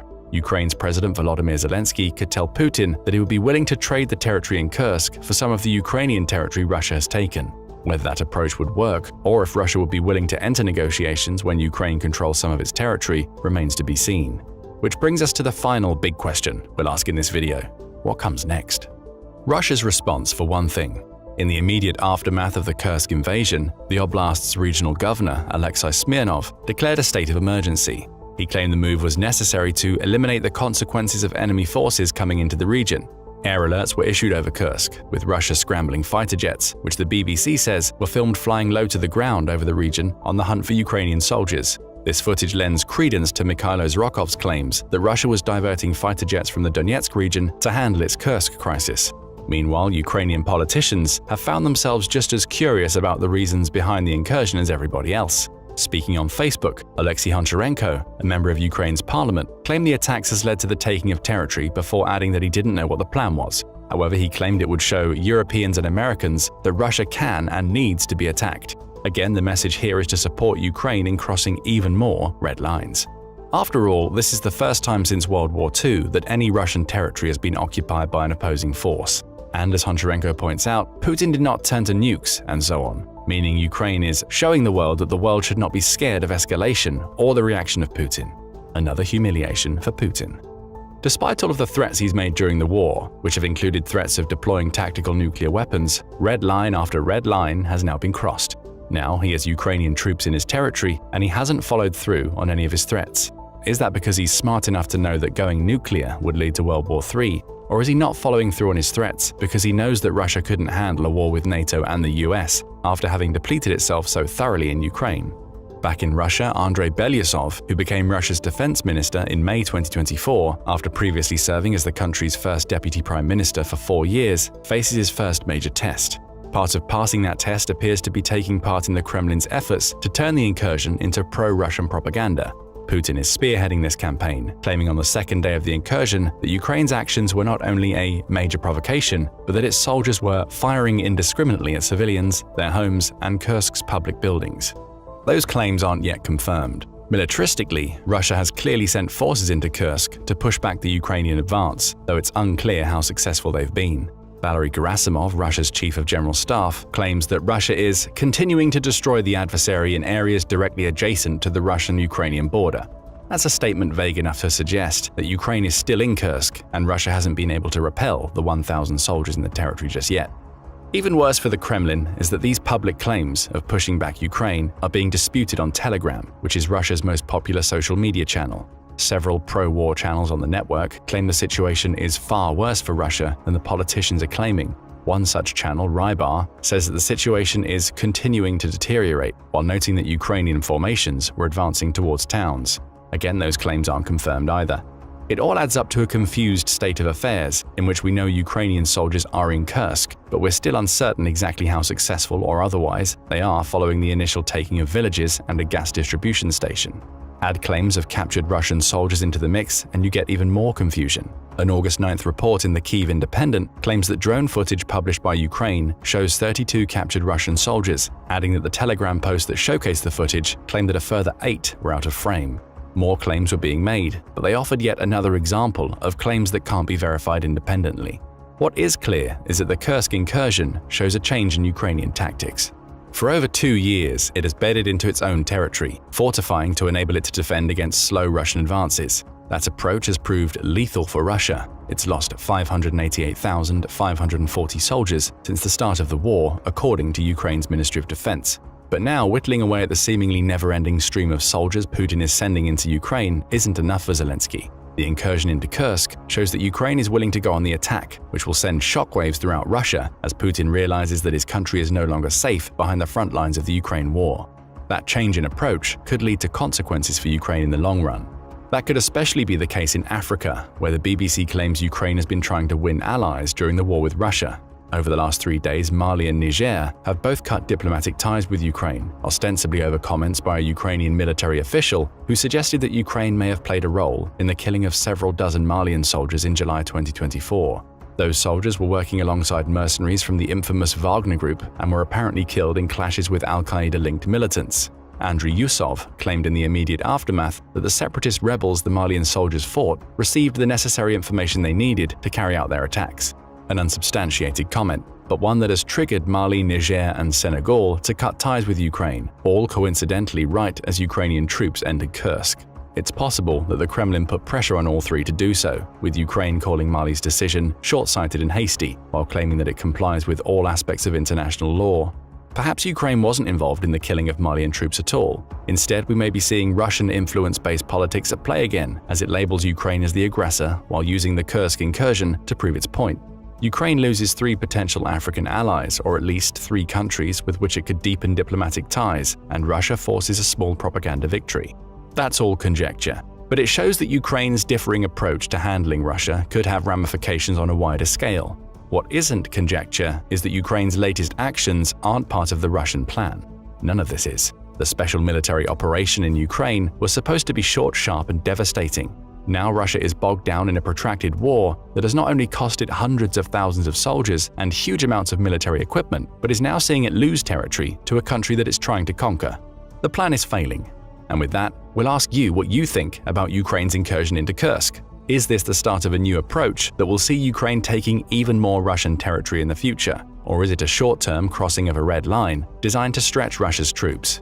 How do you think Putin will respond to the humiliation he's experienced as a result of this incursion? We have assessed over the course of the last couple of months that Russia has almost completely reconstituted militarily. Those are the words delivered by the US Deputy Secretary of State Kurt Campbell during a Center for a New American Security event in April 2024. During the event, Campbell claimed that China had played a large role in helping Russia to circumvent the military and economic setbacks it had experienced since it began its special military operation in Ukraine. An anonymous official backs Campbell's claims, saying that China has helped Russia to rebuild the industrial base of its defense sector, essentially filling the gap left by Russia losing its European trade partners in the process. More pressure is being placed on Ukraine. That's demonstrated by the fact that Kyiv lowered the draft age for young males from 27 to 25 in April 2024, showing that Ukraine is trying to shore up the many losses it's experienced on the front line. If all of this is true, then Russia's army must be in a strong position. It's reconstituted, meaning it's back to the power it had when it first launched the invasion, and it's ready to build more munitions to keep its war in Ukraine going for as long as needed. But there's a problem. Campbell's voice is one of the very few making this claim. He's contradicted not only the Pentagon and its assessments, but those of many of America's European NATO allies, all of whom are saying the same thing. Russia's army is weakening by the month and may even be on the verge of collapse. So which viewpoint is right? Has Russia rebuilt its army's strength, or is it being forced to watch as that army is slowly destroyed by Vladimir Putin's special military operation? To answer that question, we need to examine the evidence that Russia's army is on the brink of collapse, starting with the manpower issue. For basic statistics, we can turn to global firepower, or GFP. Each year, GFP analyzes 145 military nations using over 60 data points to determine each country's strength. From there, it creates what it calls a power index score, with the perfect military being one that achieves a score of 0.0000. Russia isn't far away from that score, notching a 0.0702 power index in 2024, placing it as the second most powerful military nation in the world. Manpower is one of the factors that GFP considers when creating its ratings. Russia seems to be in a good position on that front. As of July 2024, GFP says it has a population of about 141.6 million people, over 69 million of whom are considered available manpower. Of that 69 million people, 46.4 million are fit for service, with a further 1.275 million people reaching military age annually. As for the current military, Russia has 1.32 million active personnel, placing it fifth in the world, along with 2 million reservists. Add paramilitary forces such as the various mercenary groups that have been involved in the Ukraine war, and you can add another 250,000 people to Russia's ranks. All looks well on the surface. Russia's military has millions of active and reserve personnel, with Putin also having the option to train millions more. So if that's the case, how could Russia possibly have manpower issues in its army? The answer starts with the losses Russia has suffered so far in Ukraine. Estimates vary depending on the source used. For instance, the BBC provided a conservative estimate of around 50,000 soldiers confirmed dead as of April 2024. The confirmed dead caveat is important here, as many other sources report the volume of Russian losses to be much higher when accounting for unconfirmed dead, abandonment and injuries that take soldiers out of commission. One of the sources is Ukraine's Ministry of Finance, or Minfin, which maintains a running tracker of Russia's military losses since the beginning of the war. Its numbers are far more worrying for Putin. Minfin claims that Russia has lost about 550,000 people between the war's beginning and June 30, 2024. There are also major equipment losses to consider during this period. Over 8,000 tanks, 15,000 armored vehicles, and 14,800 artillery systems have fallen to Ukraine's defenses, painting a picture in which Russia is losing men and weapons constantly. Of course, it's important to note that there may be an element of bias in Minfin's figures. After all, it's a Ukrainian government agency with a vested interest in making Russia look as weak as possible. Russia's real losses may lie somewhere in the middle of BBC and Minfin's figures. But even if that's the case, the numbers showcase a severe problem for Putin. Though he's demonstrated a willingness to throw soldiers at what the BBC dubs a meat grinder of a war, the loss of so many has a detrimental effect on Russia's army. After all, among those potentially hundreds of thousands who are dead or injured will be many of Russia's combat veterans. As they exit the war, Russia may be forced to enlist more and more people who have limited experience that are essentially sent to the front lines to die, only to be replaced by even more inexperienced troops. Keep that point in mind. Still, we've already established that Russia appears to have plenty of available manpower. Even with such extensive losses, Putin's approach of simply throwing people at Ukraine until it runs out of ammunition could work. The problem is that the Kremlin wants to avoid a draft. That's according to Bloomberg, which notes that Russia is turning to hiring contract soldiers to bolster its army because Putin believes that enacting another draft will result in a mass exodus of people from the country. After all, that's what Russia experienced in 2022 when Russia drafted 300,000 soldiers in the fall of that year. Even that exodus may not stop Putin, with Ukraine claiming Russia's president is planning to draft a further 300,000 people at some point in 2024. Still, Putin knows that approach is unpopular, which is why he's relying so heavily on contract soldiers. So heavily, in fact, that Russia is trying to get Ukrainians to sign contracts to fight their own country. That's according to Radio Free Europe, which published an article in May 2024 in which it reported Russia making an intense effort to recruit male Ukrainian students in the occupied Luhansk region. One of those students, a 20-year-old who gave his name as Anton, says that recruiters are telling Ukraine's young men that if they sign a contract and don't get mobilized, they'll have a better chance of surviving the war.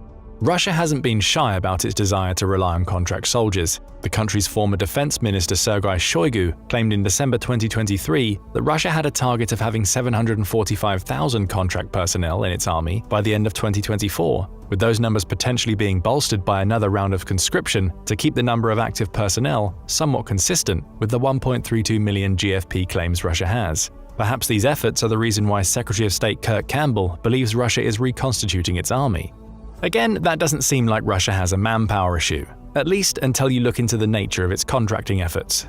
Riddle Russia digs deeper into the issue. The website, which was founded on the back of Winston Churchill's famous quote that Russia is a riddle wrapped in a mystery inside an enigma, is dedicated to trying to decode the country's complex and often secretive nature.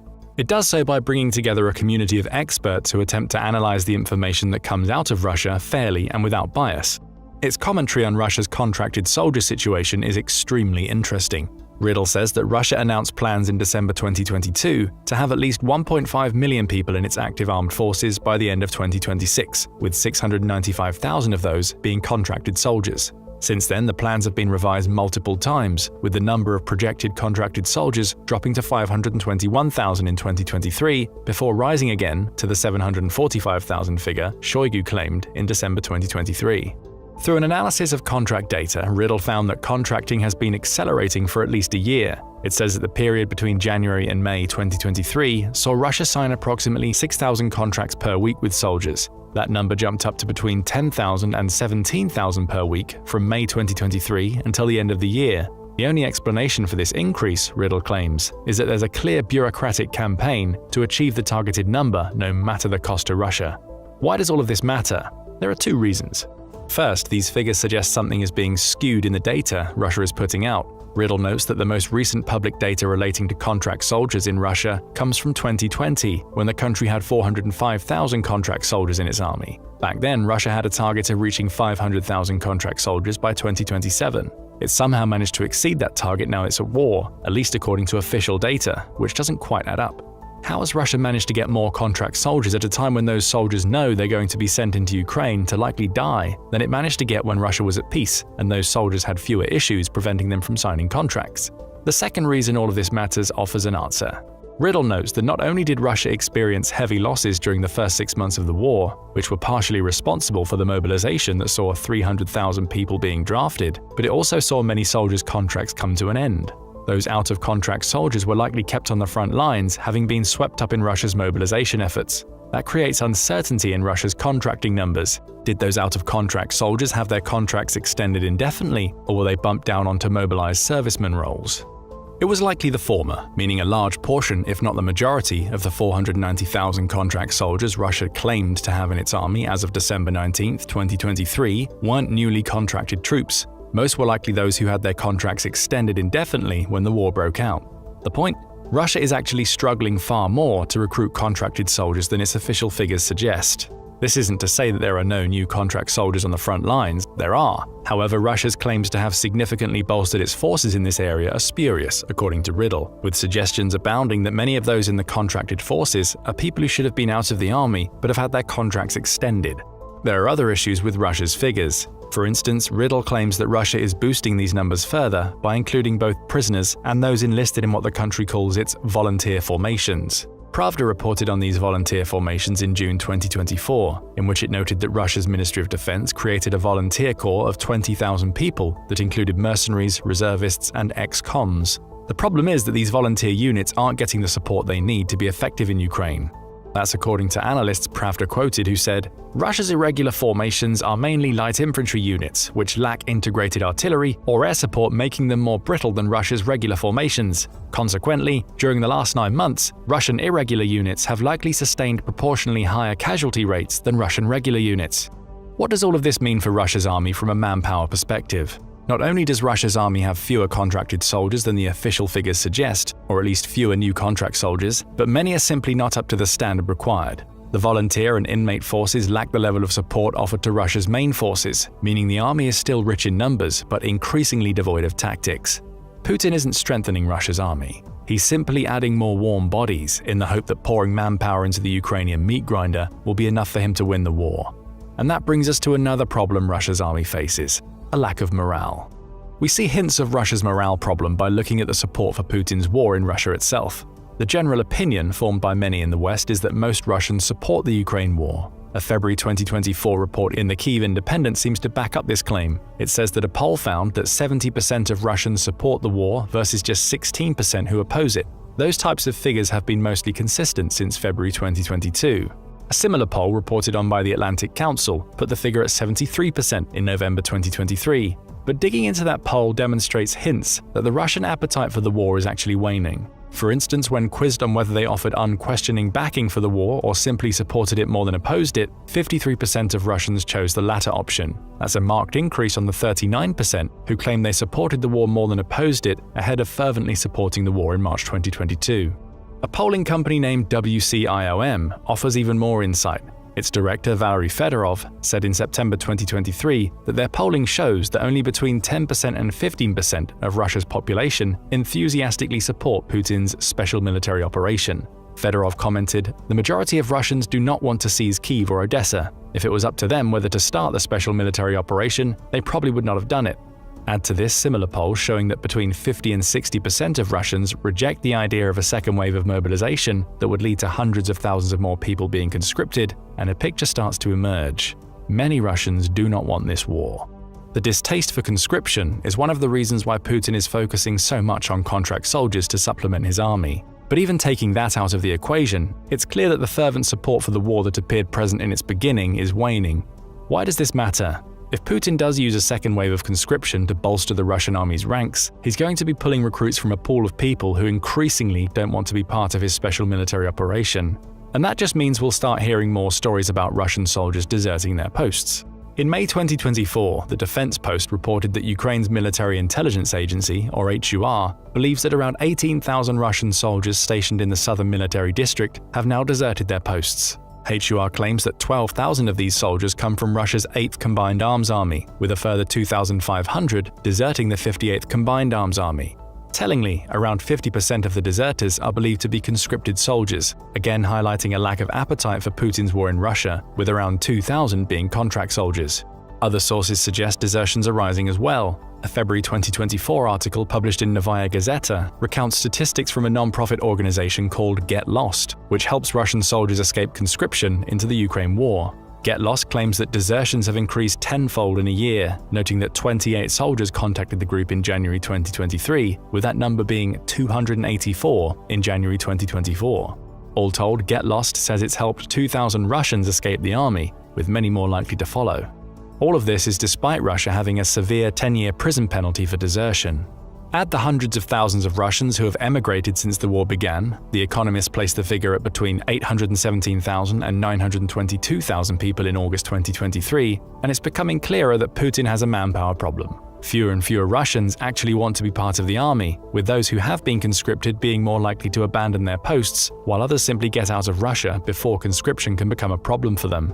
Why might this signal the collapse of the Russian army in 2024? On the obvious level, a lack of appetite for war means that Russia has a harder time recruiting soldiers, which will inevitably lead to it relying on conscription again. Most Russians don't want that, and as the desertions from the southern military district showcase, thousands of conscripts are abandoning their posts.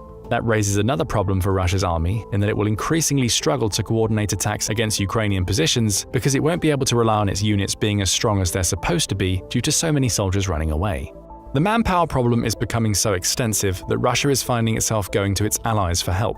In a June 2024 article covering Putin's journey to North Korea to meet with President Kim Jong-un, The Standard, a UK-based newspaper, suggests that Putin is running into a manpower problem for which he will require North Korea's help. The problem is that Putin is struggling to fill support and security positions back home. Many who would have been in those positions are now on the Ukrainian front lines. Russia faces threats from Islamic extremists back home, with the most recent of those being a terrorist attack in the southern Republic of Dagestan that left 20 police officers and a priest dead.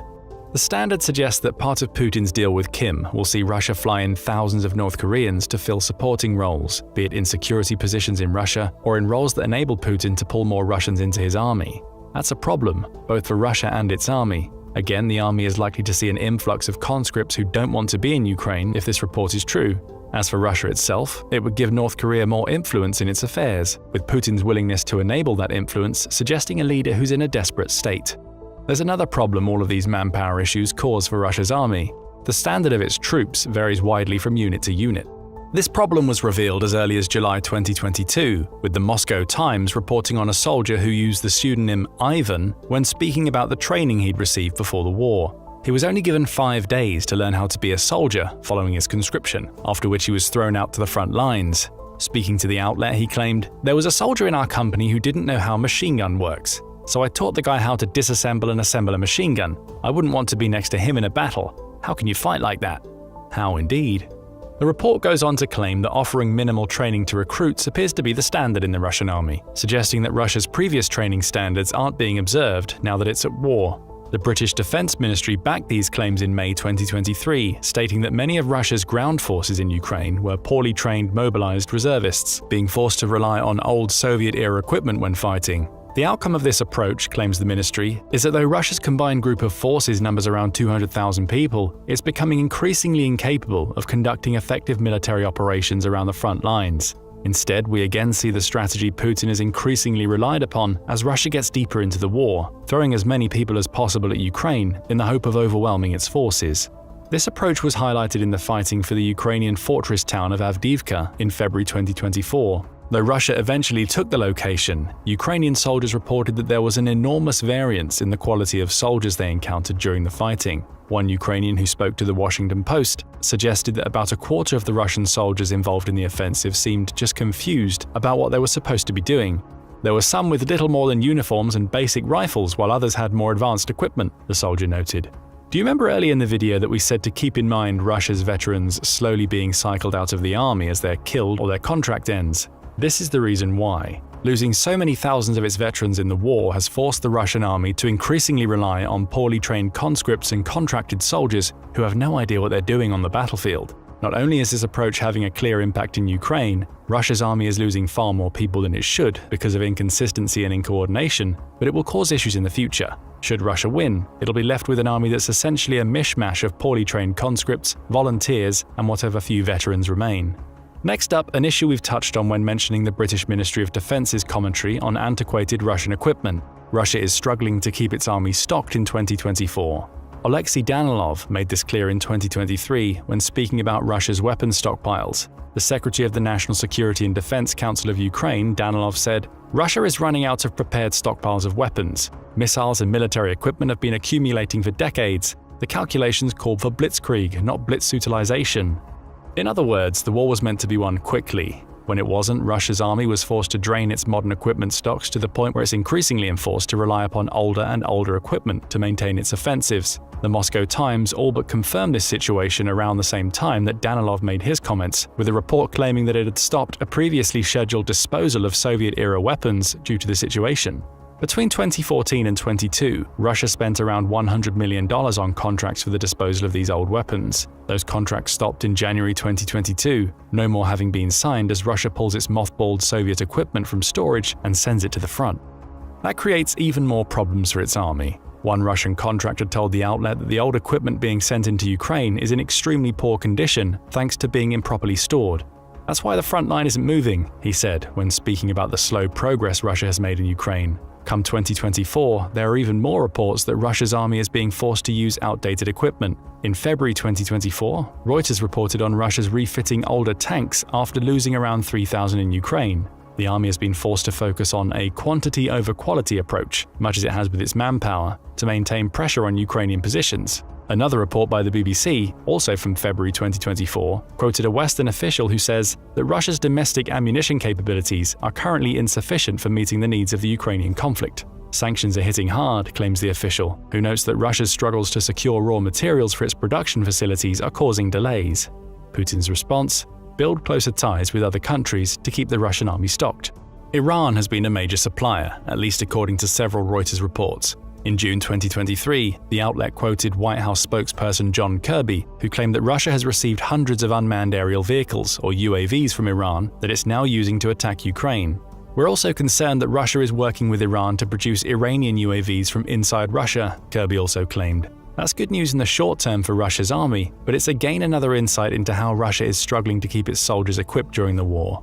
Add a February 2024 Reuters article into the mix, in which the outlet noted that Iran has delivered around 400 ballistic missiles to Russia, and you see that reports of Russia's equipment running out are likely true. Its army is being forced to rely on weapons that Russia itself did not create. North Korea has also emerged as a key supplier, with a February 2024 report in Al Jazeera claiming that the country sent around 6,700 containers carrying over 3 million artillery shells to Russia in exchange for food. The two countries' presidents, Putin and Kim, have since signed a defensive pact that will likely see more North Korean armaments making their way to Russia as of June 2024. All of these trades point to a Russian army that isn't capable of keeping itself stocked. As Riddle, the resource that earlier highlighted the contracted soldier problems in Russia's army, points out, any increased production coming out of Russia is a result of actions taken before the war started. Russia is burning through its stockpiles of raw materials at a rapid pace and can't replenish them quickly thanks to sanctions. Between 2010 and 21, the production and modernization of battle tanks in the country fell from 200 per month in the 2010s to fewer than 100 in 2021, a number that Russia is still failing to increase now the war is underway. In short, Russia may still be producing weapons for its army in 2024, but its capacity to do so is diminishing with each passing month, forcing it to rely on outside aid as its material stockpiles dwindle. Russia is coming up with short-term solutions to long-term problems within its army.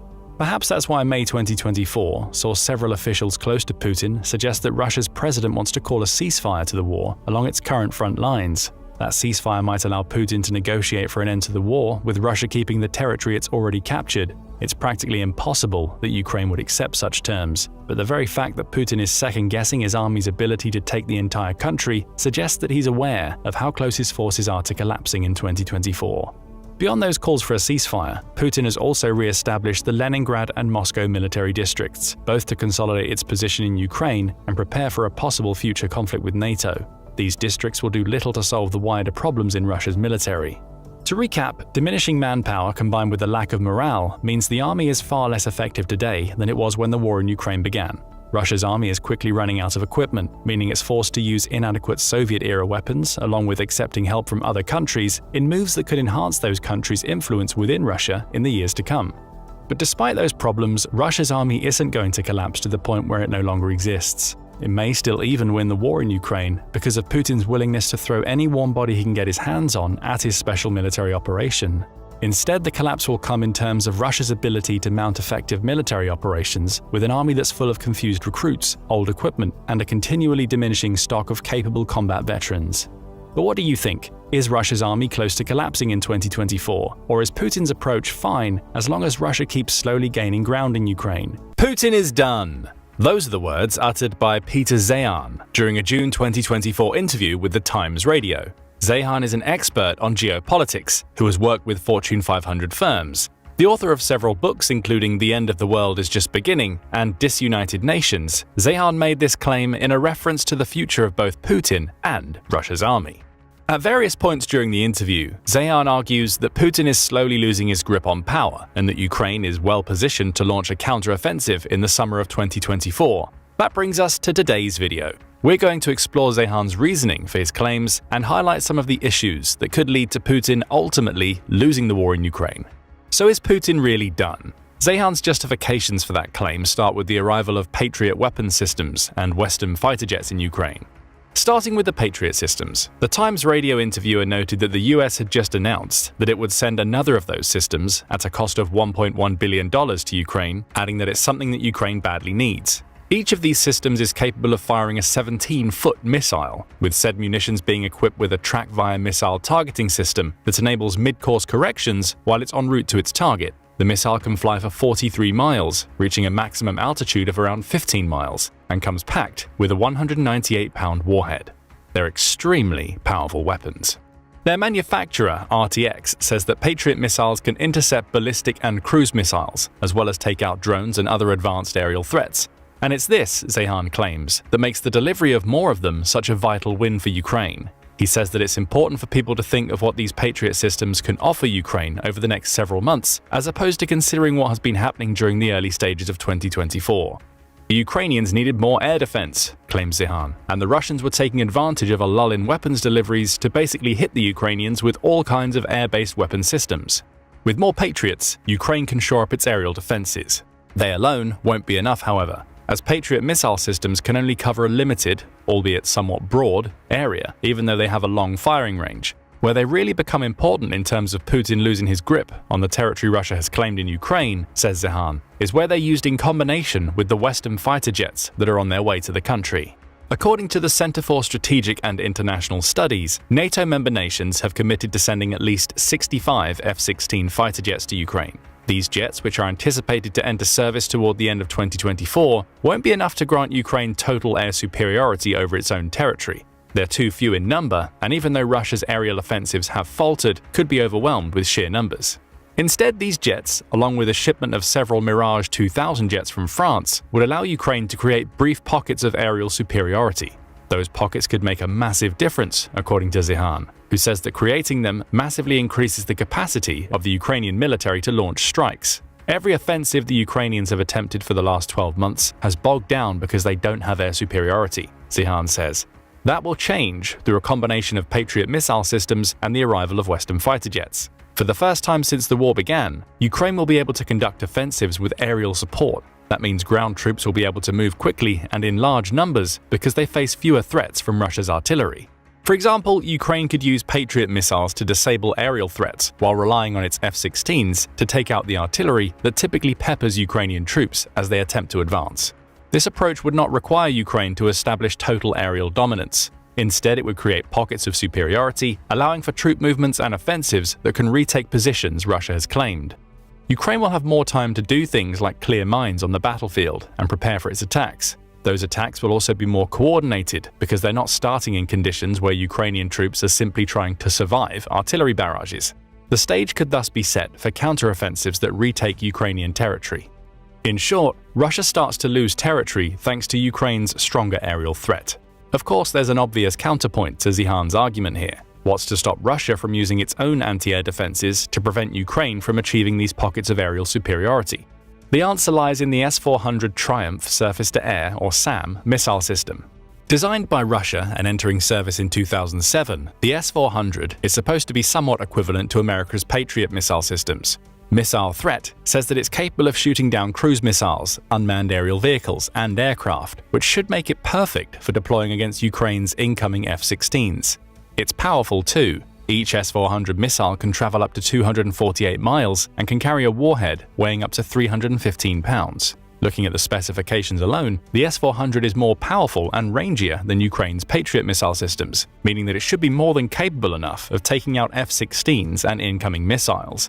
But there's a problem. Russia has deployed S-400 systems frequently during the Ukraine war, and unfortunately for Putin, they've proven far less effective than Russia had anticipated. In September 2023, Newsweek reported that Ukraine was increasingly cutting away at Russia's supply of S-400s. The outlet reports that Russia had 96 of these SAM systems available at the beginning of 2023, with reports suggesting those numbers were being whittled down by the month.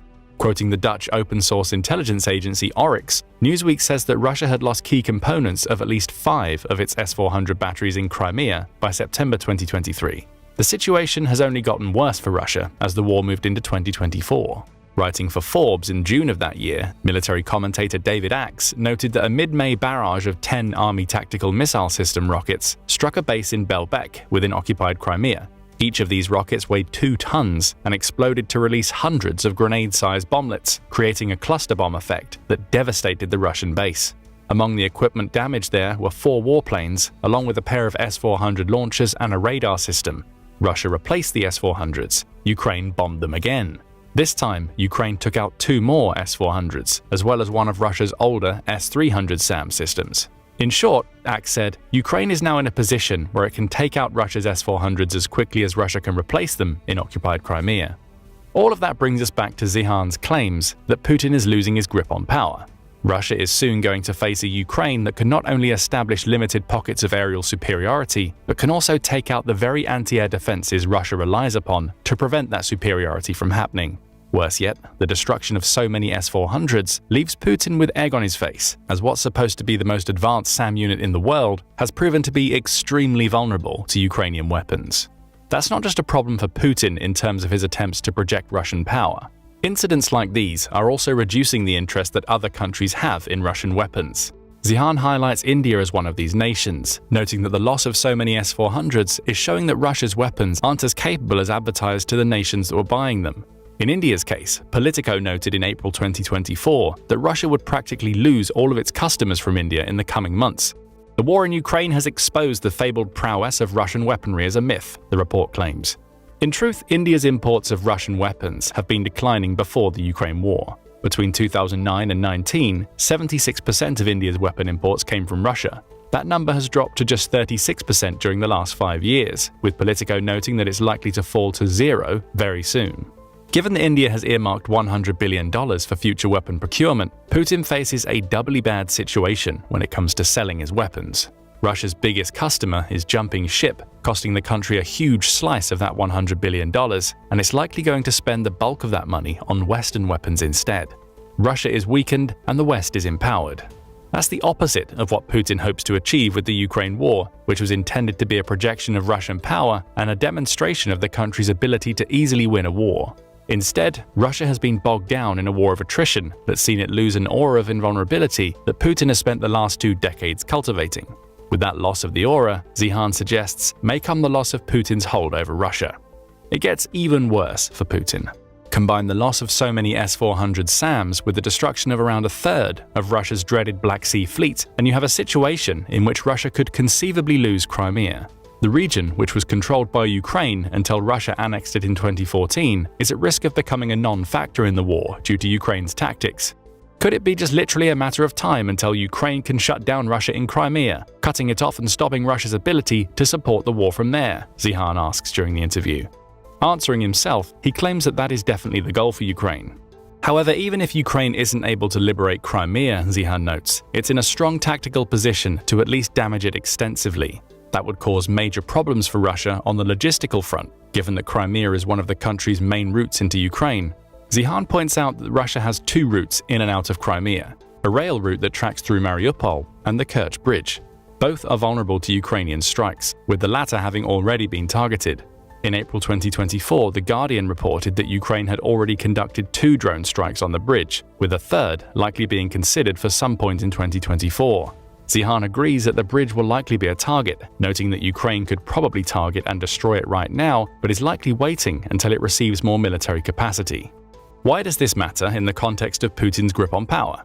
When you do that, Crimea goes from being a launch pad for Russian assaults to simply the most vulnerable part of the Russian landmass, claims Zihan. The loss of Crimea, or merely the loss of the ability to use it to keep troops supplied on the Ukrainian mainland, would be a huge blow to Putin. Strategically, Russia's army would weaken due to the logistical problems Ukrainian strikes would create. With no bridges and destroyed rail routes, Russia would be forced to use its Black Sea fleet to ship supplies into Ukraine. A third of that fleet has already been destroyed.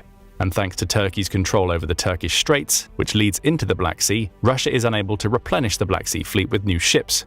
Putin would face a logistical disaster, and one that would only get worse as time went on and Ukraine destroyed more of the Black Sea fleet. Then there's the symbolic aspect of taking Crimea. If Ukraine is able to not only destroy logistical routes, but enter Crimea and retake it from Russia, Putin would experience a massive shot to his power projection. He will lose what he considers Russian territory, again seeing the aura of invulnerability that surrounded both him and Russia getting chipped away. Still, the taking of Crimea is far from an inevitability, and may not even be possible, unless Ukraine receives even more weapons. Even so, Putin is still in a position where Ukraine can damage Crimea, destroy Russia's logistical solutions, and take out ships and weapons that Putin believed would be effective in the war. Putin's grip on power loosens further. That brings us to another problem that Putin faces: Western nations allowing Ukraine to use weapons they supply inside Russia. Several have done so already, with the UK essentially claiming that Ukraine can use the missiles it supplies in whatever way they see fit, while Germany and the US have also given their seal of approval.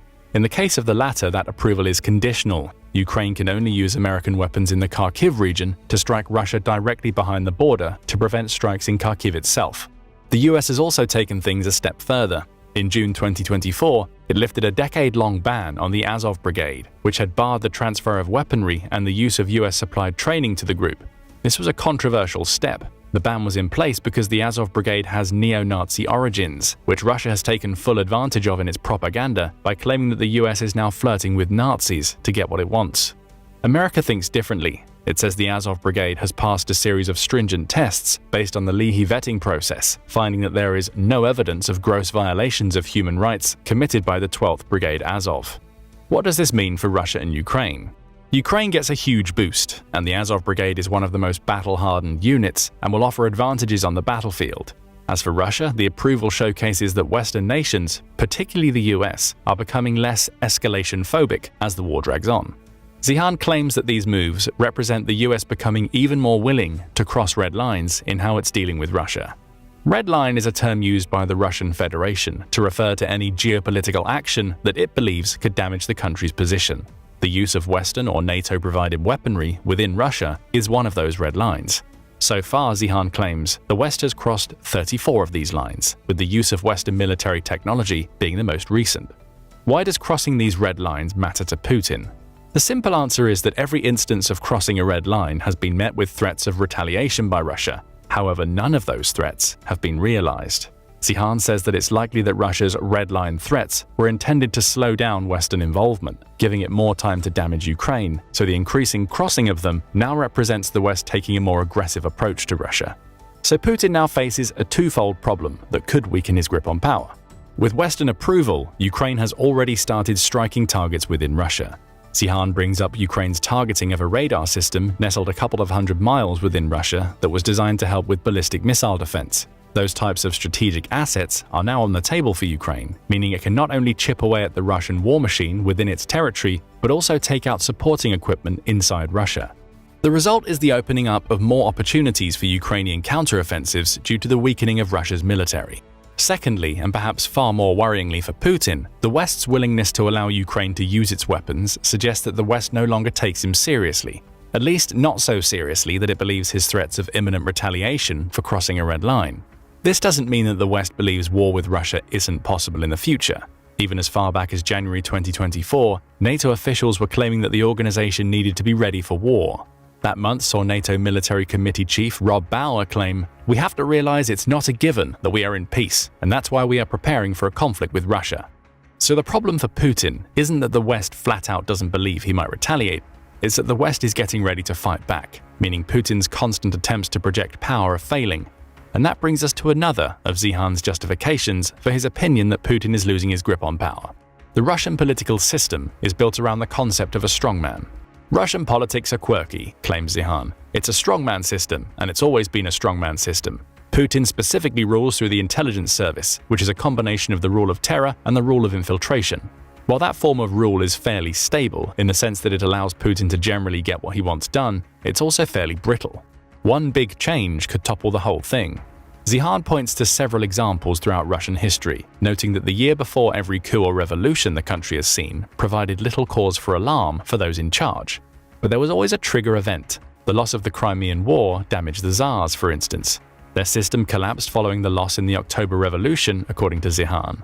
The Cuban Missile Crisis offers another example. It precipitated the fall of Nikita Khrushchev. In other words, a Russian realization that it has lost, and lost big, is often a trigger for a complete change in the country's leadership.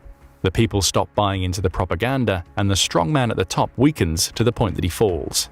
That major loss hasn't come for Russia in the Ukraine war, says Zihan. However, there are signs that Putin is starting to lose the propaganda battle. The Chicago Council on Global Affairs highlighted this in May 2024, when a survey it conducted found that 72% of young adult Russians don't trust any media outlet in the country to publish unbiased and factual information. Even more worrying for Putin, 24% of those younger Russians are more likely to trust the information they get from social media, almost matching the 25% who say they trust state-owned newspapers. The message here is that many younger Russians are veering away from relying on state-owned news sources, another massive chip taken away from Putin's strongman image. The potential fall of Crimea is the only thing on the short-term horizon that could serve as the one big event that topples Putin. But even that might not be enough, at least when taken alone. Zihan posts a worrying potential example of what he means, noting that Ukraine may be able to advance to the Crimean coast. Doing that while cutting off all means of supply to the region by taking out rail lines and the bridges between Crimea and the Ukrainian mainland could allow Ukraine to turn Crimea into what Zihan dubs a death camp.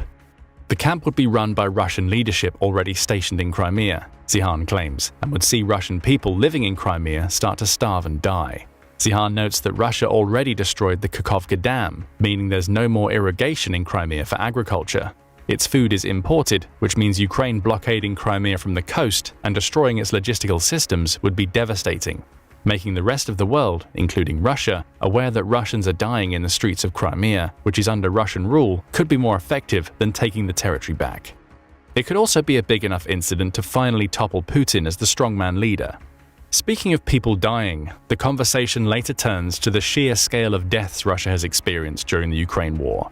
Times Radio notes the number of Russians who died in the 10-month battle for Bakhmut equal the number of soldiers who died during the 10-year Afghan war. Worse yet for Russia, the total number of Russian deaths reached 545,090 on July 2, 2024, according to the official website of Ukraine. Putin has been sending his soldiers into a meat grinder. This isn't a new situation for Russia, Zihan argues, as the human wave approach has been used by the country multiple times over the centuries. The problem for Putin comes in the availability of manpower. Zihan claims that Russia had around 8 million men in their 20s when the war started. They've lost 500,000 of those men on the battlefield, he says, with up to 1 million more having fled the country. The fleeing figures are backed by Al Jazeera, which reported that up to 1 million Russians had left their home country as of January 2024. That leaves Russia with 6.5 million bodies to throw at the Ukrainian problem. And as Zihan points out, Russia hasn't fully mobilized yet. Its draft system has targeted the ethnically and economically disadvantaged thus far, says Zihan, and we haven't really seen what the core of the country can offer in terms of sheer manpower. That should be good news for Putin in terms of maintaining his power base, were it not for a major problem.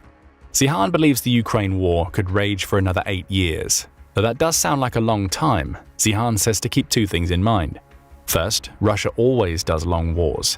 It does short intimidations, he says, but Russia typically gets dragged into drawn-out conflicts that it wins simply by having more people to throw at the war.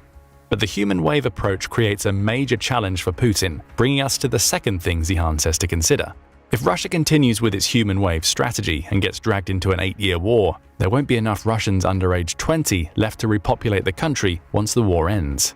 Russia's declining population has been a key social issue in the country for several decades. In 1993, its population reached a peak of 149 million, according to the Bank of Finland Institute for Emerging Economies, or BOFIT. At the end of 2023, it stood at 146.2 million, though that falls to 144 million if you subtract those living in Crimea. Regardless, BOFIT notes that Russia's population has either been flat or has declined every year since 2000.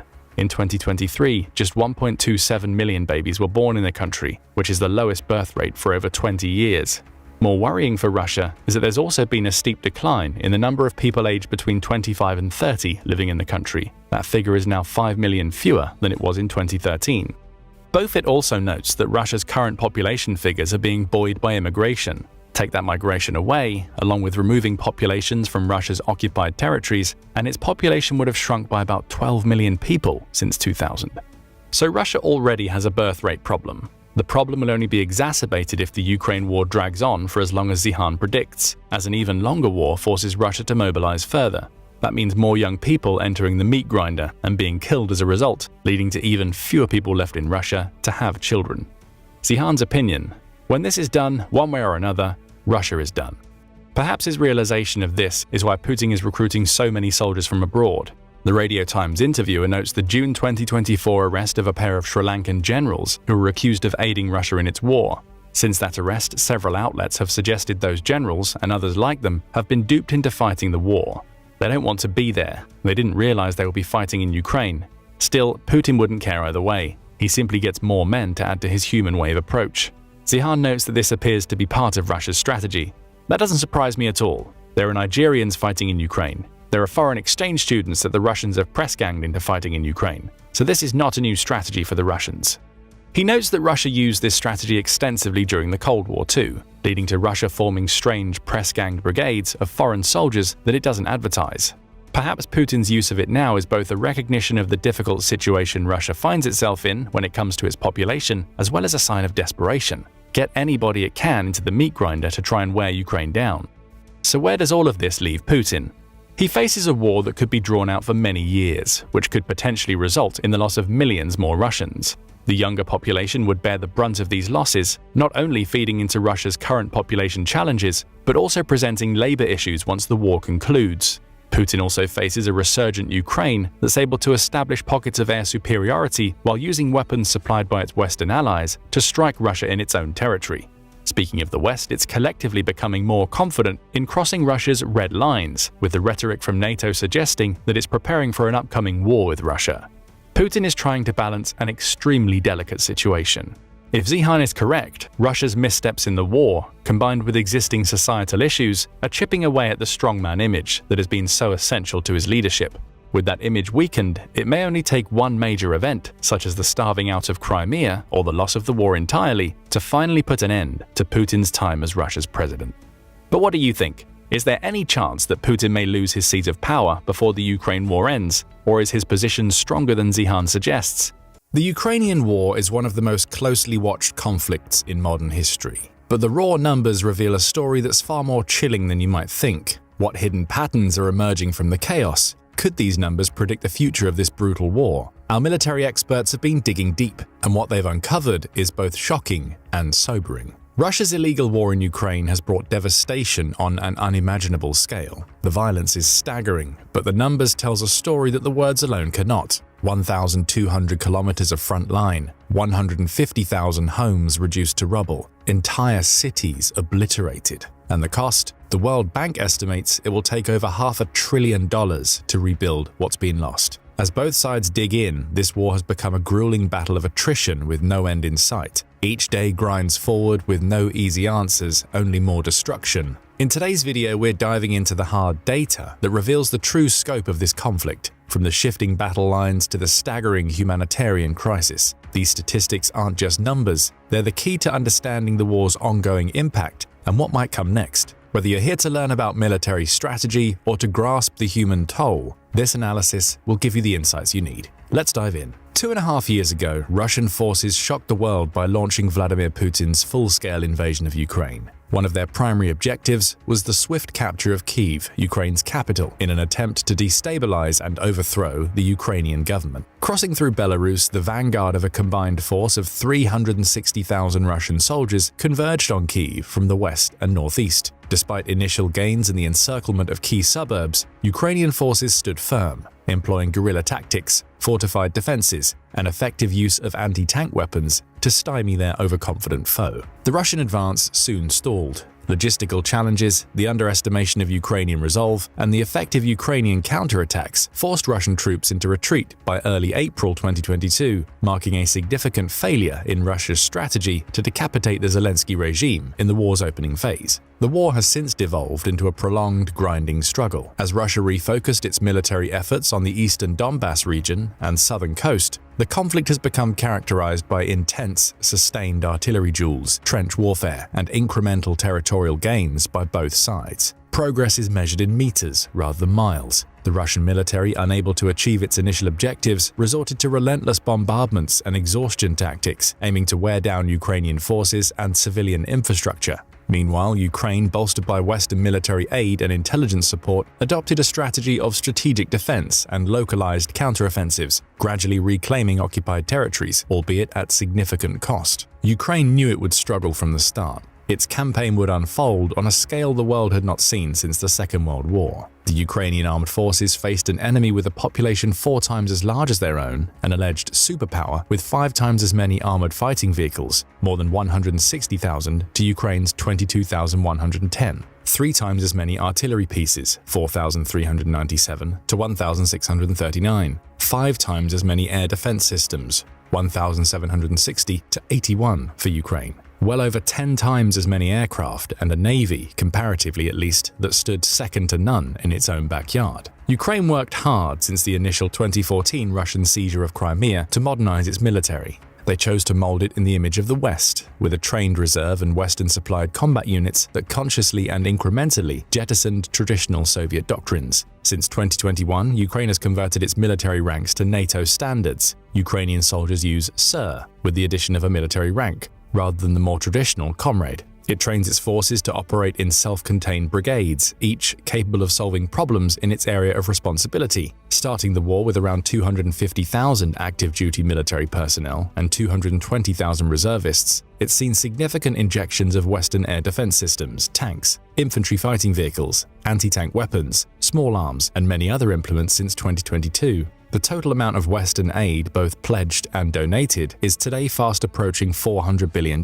More on that later. How have both sides been attrited over almost 2.5 years of conflict? Estimates vary. By the end of 2023, Russia had lost the equivalent of 90% of its original invasion force. What that means is that out of an original force of 360,000, 315,000 have been killed or injured, with upwards of 70,000 killed, at least 45,000 of them killed in 2023 alone. Some suggest the number of fatalities could be at least twice as high. US intelligence officials, for example, claim that as many as 120,000 Russian troops have been killed, with 170 to 180,000 wounded, compared to nearly 70,000 Ukrainian troops killed and 100 to 120,000 wounded. Others place Russian manpower losses alone at upwards of 500,000. A recent report by the Atlantic Council put it best. To put these numbers in context, Russia's losses in the recent 4-month campaign for Avdiivka were greater than the Soviet Union suffered in its decade-long war in Afghanistan. There were more than 2,000 new Russian fatalities reported in just the last 2 weeks of July 2024 alone,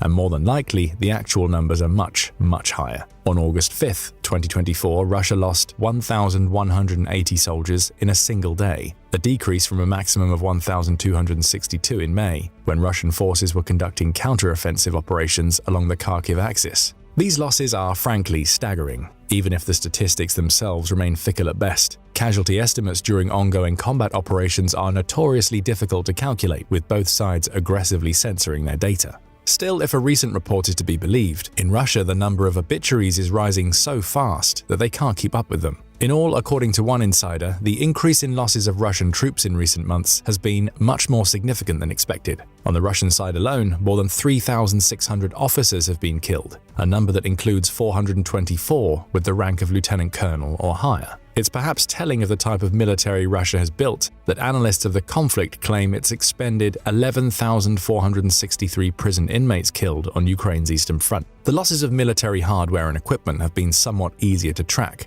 thanks to the revolutionary rise in the use of open-source intelligence, OSINT, a mode of analysis that utilizes a wide range of publicly available data, satellite images, social media posts, videos, and other digital footprints to offer a more immediate and nuanced view of the conflict. Oryx Pionkop, a Dutch open-source intelligence defense analysis website and research group, often referred to simply as Oryx, has been one of the best examples of meticulous OSINT use during the current war. Since 2022, Oryx has gained prominence for its comprehensive and independently verified list of destroyed, captured, and abandoned military equipment from both sides in the conflict. To date, Russia has lost 17,300 individual vehicles and other major pieces of military equipment. The breakdown is pretty sobering when cast against other conflicts of similar scale. 3,309 of these documented losses are Russian tanks, of which 2,264 have been destroyed outright, with another 522 captured, 367 abandoned, and 156 damaged.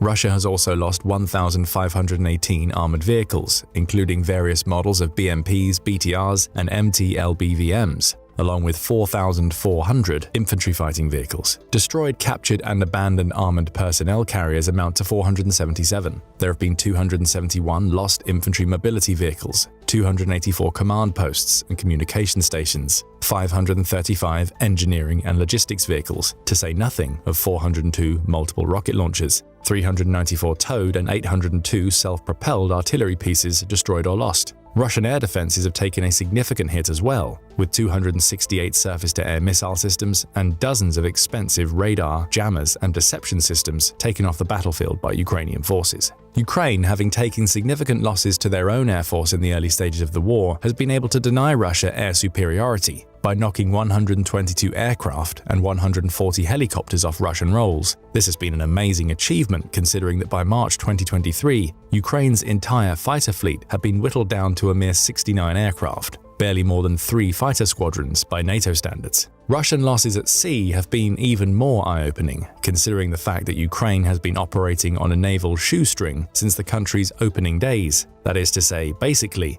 lacking any navy to speak of. The fact that Russia has lost 26 naval ships and submarines to date, most of them to homegrown naval drones, uncrewed aerial vehicles, and US-provided long-range Army tactical missile systems, or ATACMS, belies the fact that this number proved significant enough to cripple Russia's once vaunted Black Sea Fleet. As of the summer of 2024, Ukrainian missile attacks have forced Russia to withdraw its entire fleet from its bases in Sevastopol. The math of the war at sea is revealing. Generally, but depending on the contract, each ATACMS missile has a hefty price tag of around $1.3 million and possesses a range in the ballpark of 190 miles. British-made Storm Shadow missiles have an even longer range and are twice as expensive. Previously, Ukraine claimed to have extensively damaged one of Russia's Kilo-class submarines in the Black Sea using a Storm Shadow missile. More recently, it claimed to sink a Kilo-class submarine using an ATACMS missile. The Rostov-on-Don submarine, for example, a $300 million investment, was thus taken out by a weapon 1/300th of the price.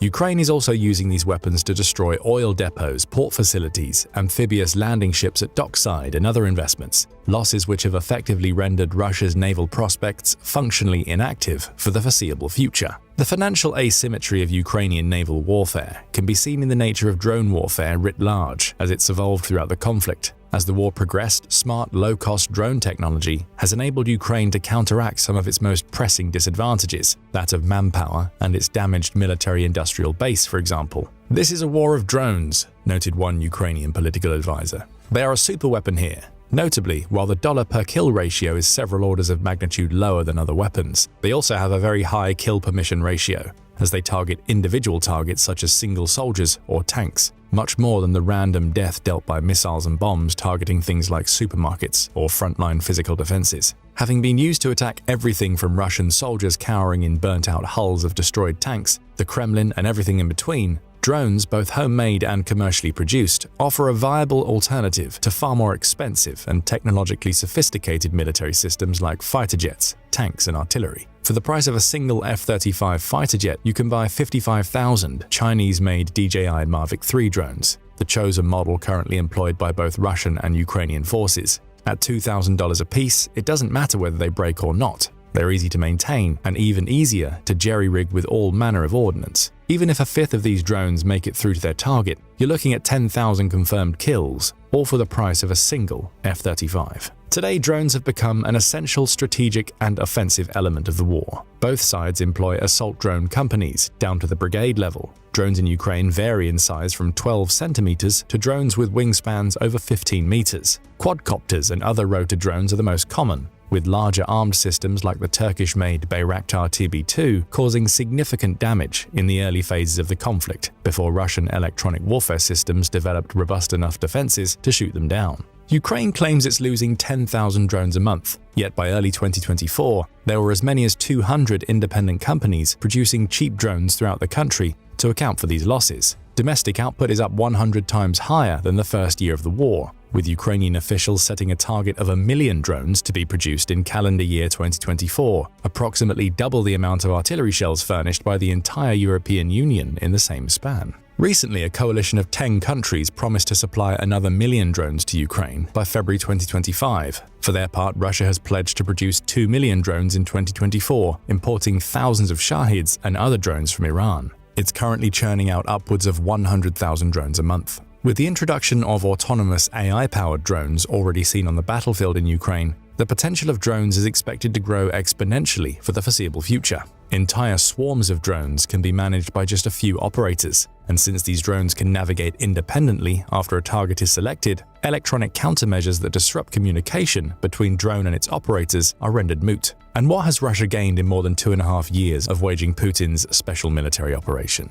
While the strategic goals have varied, ranging from a pie-in-the-sky dream of bringing all of Ukraine into the influence of Russia to the more modest goal of laying claim to only those Russian-speaking areas in the east and south of the country, after 2 brutal winters and hundreds of thousands of casualties on both sides, by the end of 2023, Russia laid claim to 18% of Ukrainian territory. That compared with 7% on the eve of the war and 27% in the immediate aftermath of the invasion. Ukraine owes much of its success to date to Western military assistance. Russia's invasion unlocked the coffers of the West, with many eager to assist President Volodymyr Zelensky defending his own country against Moscow. A coalition of 54 countries, including all 32 member states of NATO and 22 other states, have donated military aid both individually as sovereign countries and actively via EU institutions. More than $118 billion in direct military aid to date has been donated to Ukraine. The United States has far eclipsed its European peers in the amount of money spent funding Ukraine's war effort, having directly spent over $55 billion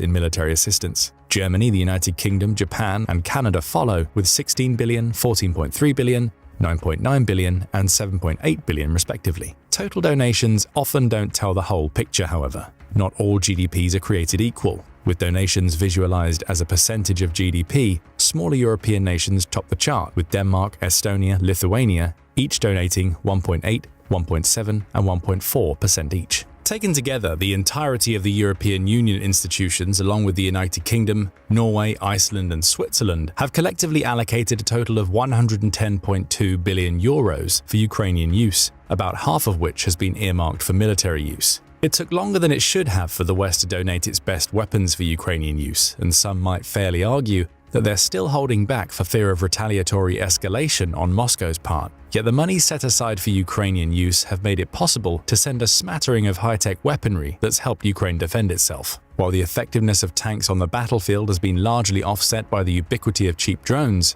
Ukraine has received hundreds of donated tanks since 2022. Poland, far and above, leads the way, with 324 tanks donated, 270 of them older T-72s, recently supplemented with 14 cutting-edge Leopard 2A4s. With a monetary value of $599 million, only the United States has donated a more valuable tank package, albeit far fewer, having sent Ukraine just 45 overhauled T-72s and 31 far more expensive M1A1 Abrams tanks. The Netherlands ranks second in total tanks donated, with 104, 37 of them being older Leopard 1A5s and 7 Leopard 2A4s. Germany has donated just 18 Leopard 2s. These, however, the later A6 model. The United Kingdom donated just 14 Challenger 2 tanks. Far more significant was the United States' donation of 352 M2 Bradley infantry fighting vehicles, IFVs, fighting implements worth a monetary value that eclipses the $634 million spent on tanks by an extra $30 million.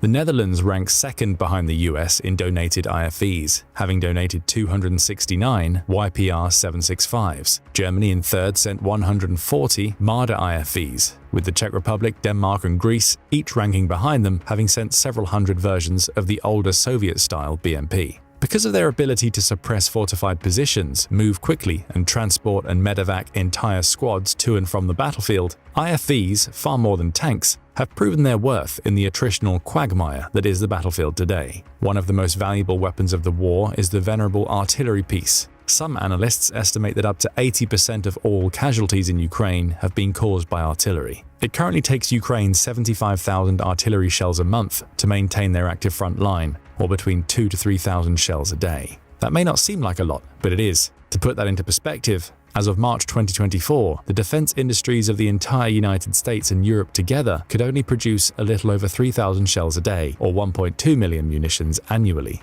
Russia, according to conservative estimates, is churning out 250,000 munitions a month, or somewhere in the ballpark of 3 million a year. To date, the United States alone has sent more than 3 million artillery shells to Ukraine. As a means of illustrating the importance of artillery in the overall conflict, it's telling that the monetary value of all artillery systems sent by the United States to Ukraine sits just under $1 billion, $977 million, surpassing the cost of tanks or IFVs by $300 million.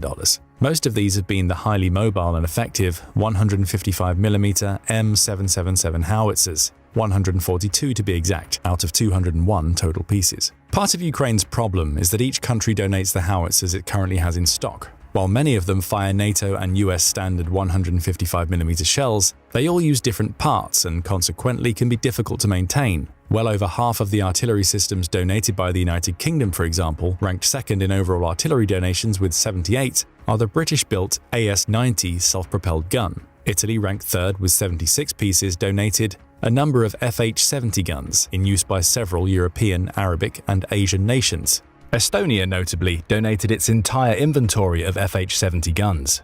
Denmark and France donated 61 Caesar guns. Sweden sent 8 of its famed Archer howitzers. Germany and the Netherlands sent 40 PZH-2000s, 36 RCH-155s, and others. This only scratches the surface. Ukraine has found special use in Western Multiple Launch Rocket Systems, MLRS, longer-range missile systems which have been responsible for destroying untold millions worth of command and control equipment, aircraft, air defense systems, naval vehicles, and other expensive equipment. The United States sent 39 of its famed HIMARS systems at a monetary value of $588 million. The Czech Republic donated a dozen older RM-70s, while Norway sent 11 M270s, Germany 8 Mars 2 and HIMARS systems, and the UK, France, and Italy each sending 6, 4, and 2 M270 systems respectively. While Germany seems to have lagged behind in its donations of military equipment compared to other countries, especially relative to its own GDP, it has led the way, far outstripping even the United States, in one crucial area: air defense. Germany on its own has donated over $4 billion worth of air defenses spread across 26 weapon systems. These include 24 Iris-T SLM systems and 2 Patriot systems. The Czech Republic and the United States have each sent 16 air defense systems, though these are not created equal. While the US has only sent 1 Patriot system,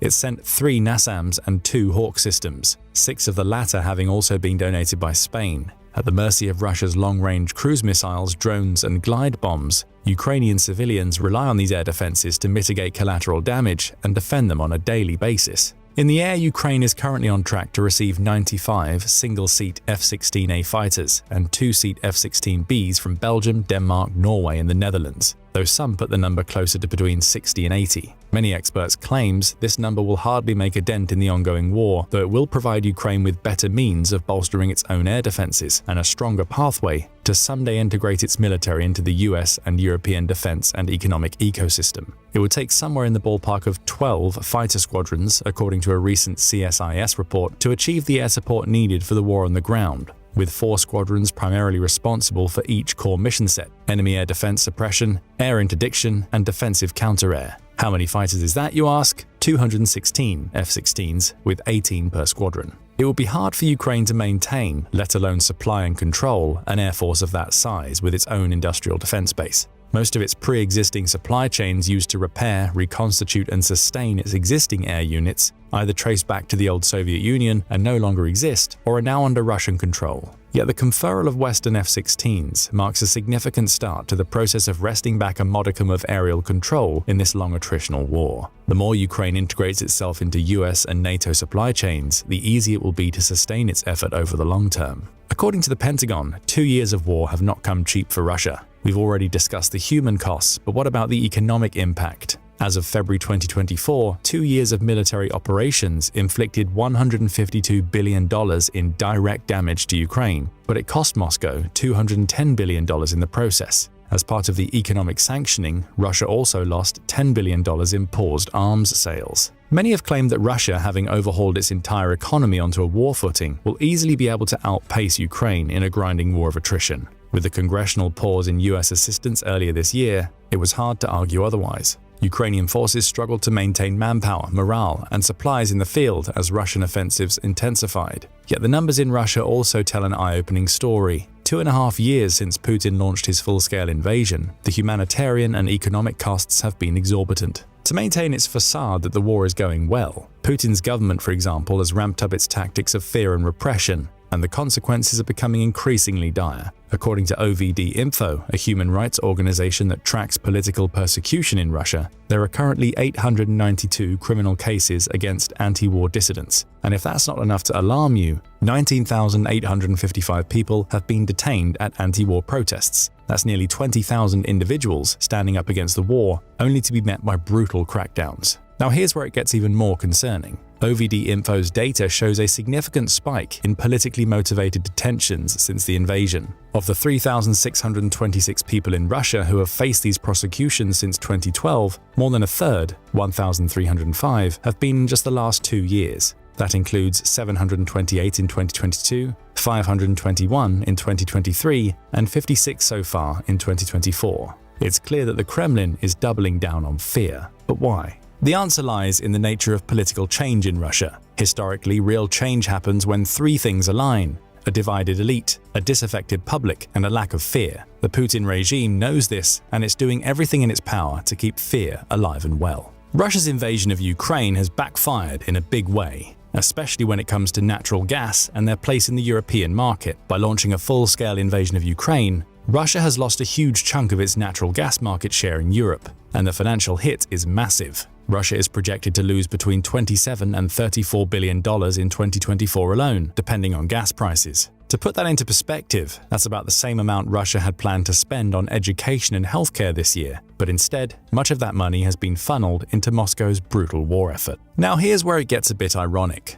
Europe has been trying to phase out coal while staying competitive in the industrial world, which would have actually increased demand for Russian gas. If Putin had chosen to focus on economic prosperity instead of waging war, Russia could have been on track to export over 184 billion cubic meters of gas to Europe in 2024, and that's regardless of whether the Nord Stream 2 pipeline ever came online. But what really happened? Russia ended up shipping around just 72 billion cubic meters of gas in 2023, and that number isn't expected to change much this year unless new sanctions hit. These numbers really highlight Europe's unprecedented pivot away from Russian energy and urgent need for Europe to fully cut ties with Russian supply chains. But here's the kicker. Energy exports are still Russia's main source of cash to fund its war in Ukraine, with nearly a third of the country's revenues coming from oil and gas. Russia's tech sector has taken a similarly bad hit since 2022. That year alone, about 10% of Russia's IT workforce simply packed up and left the country, along with over 1,000 Western companies.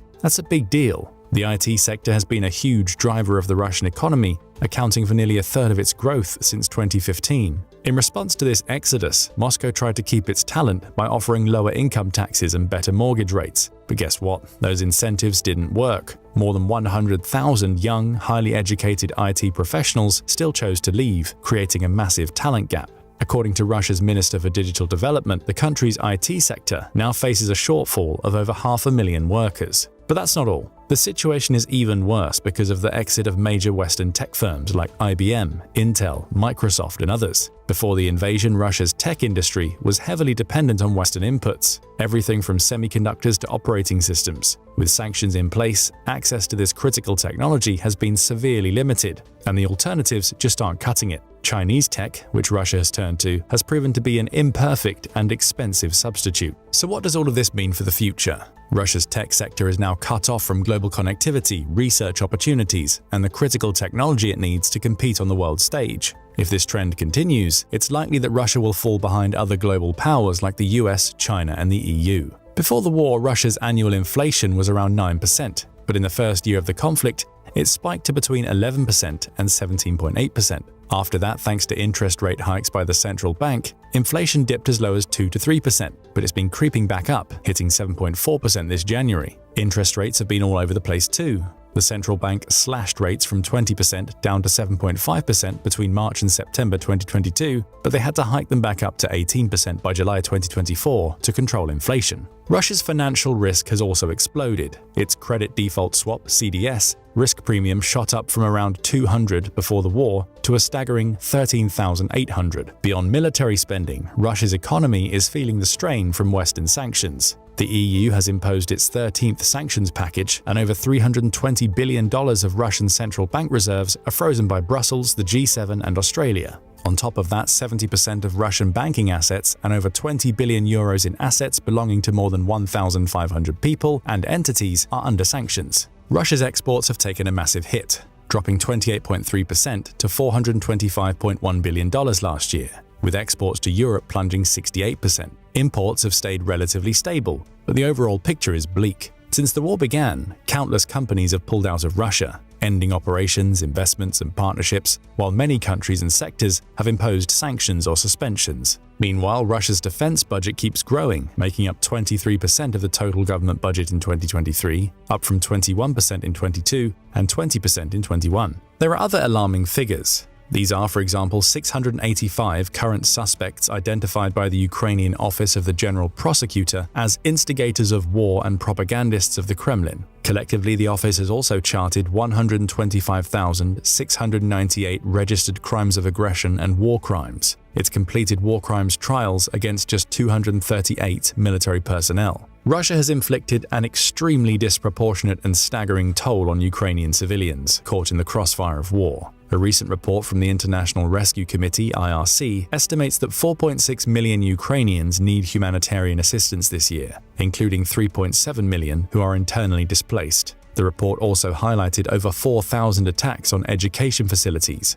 1,300 on healthcare, and the destruction of over 1.5 million homes. The UN has updated its forecast for Ukraine's reconstruction and recovery costs to around $486 billion, up from $411 billion last year. And that's just the tip of the iceberg. An area the size of Romania is now littered with landmines. and the explosion of the southern Novokakhovka Dam in June left 600,000 hectares of arable land without irrigation. The Kyiv-based Center for Economic Strategy (CES) reports that Ukraine's unemployment rate skyrocketed from 10% before the war to over 30% during the conflict, before settling at 17% now. Food insecurity has also been a huge concern, with hunger affecting up to 30.3% of the population at its peak. Trade has taken a massive hit too. Before the war, exports and imports were roughly balanced at $7.5 billion each in January 2022, but the trade balance plummeted into the negatives, sitting at minus $3.7 billion by December. Grain exports especially suffered, though they nearly bounced back to pre-war levels thanks to the Black Sea grain deal brokered by Turkey and the UN until Russia pulled out in July 2023. Inflation in Ukraine has been wild, spiking from 10% in January 2022 to 26.6% by October 22,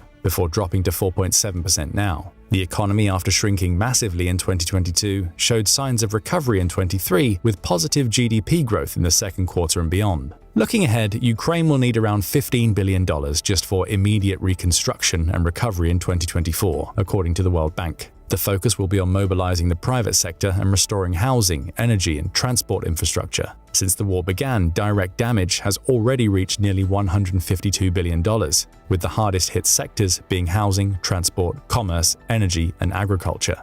As we've seen, the conflict has had devastating impacts, not just in terms of human lives, but also on the economies, infrastructure, and future stability of both Ukraine and Russia. The numbers tell a stark story of destruction, resilience, and the far-reaching consequences of war. But these stats are more than just figures. They represent real people, communities, and nations facing unprecedented challenges. As the war continues, it's crucial to stay informed and understand the broader implications of what's happening on the ground.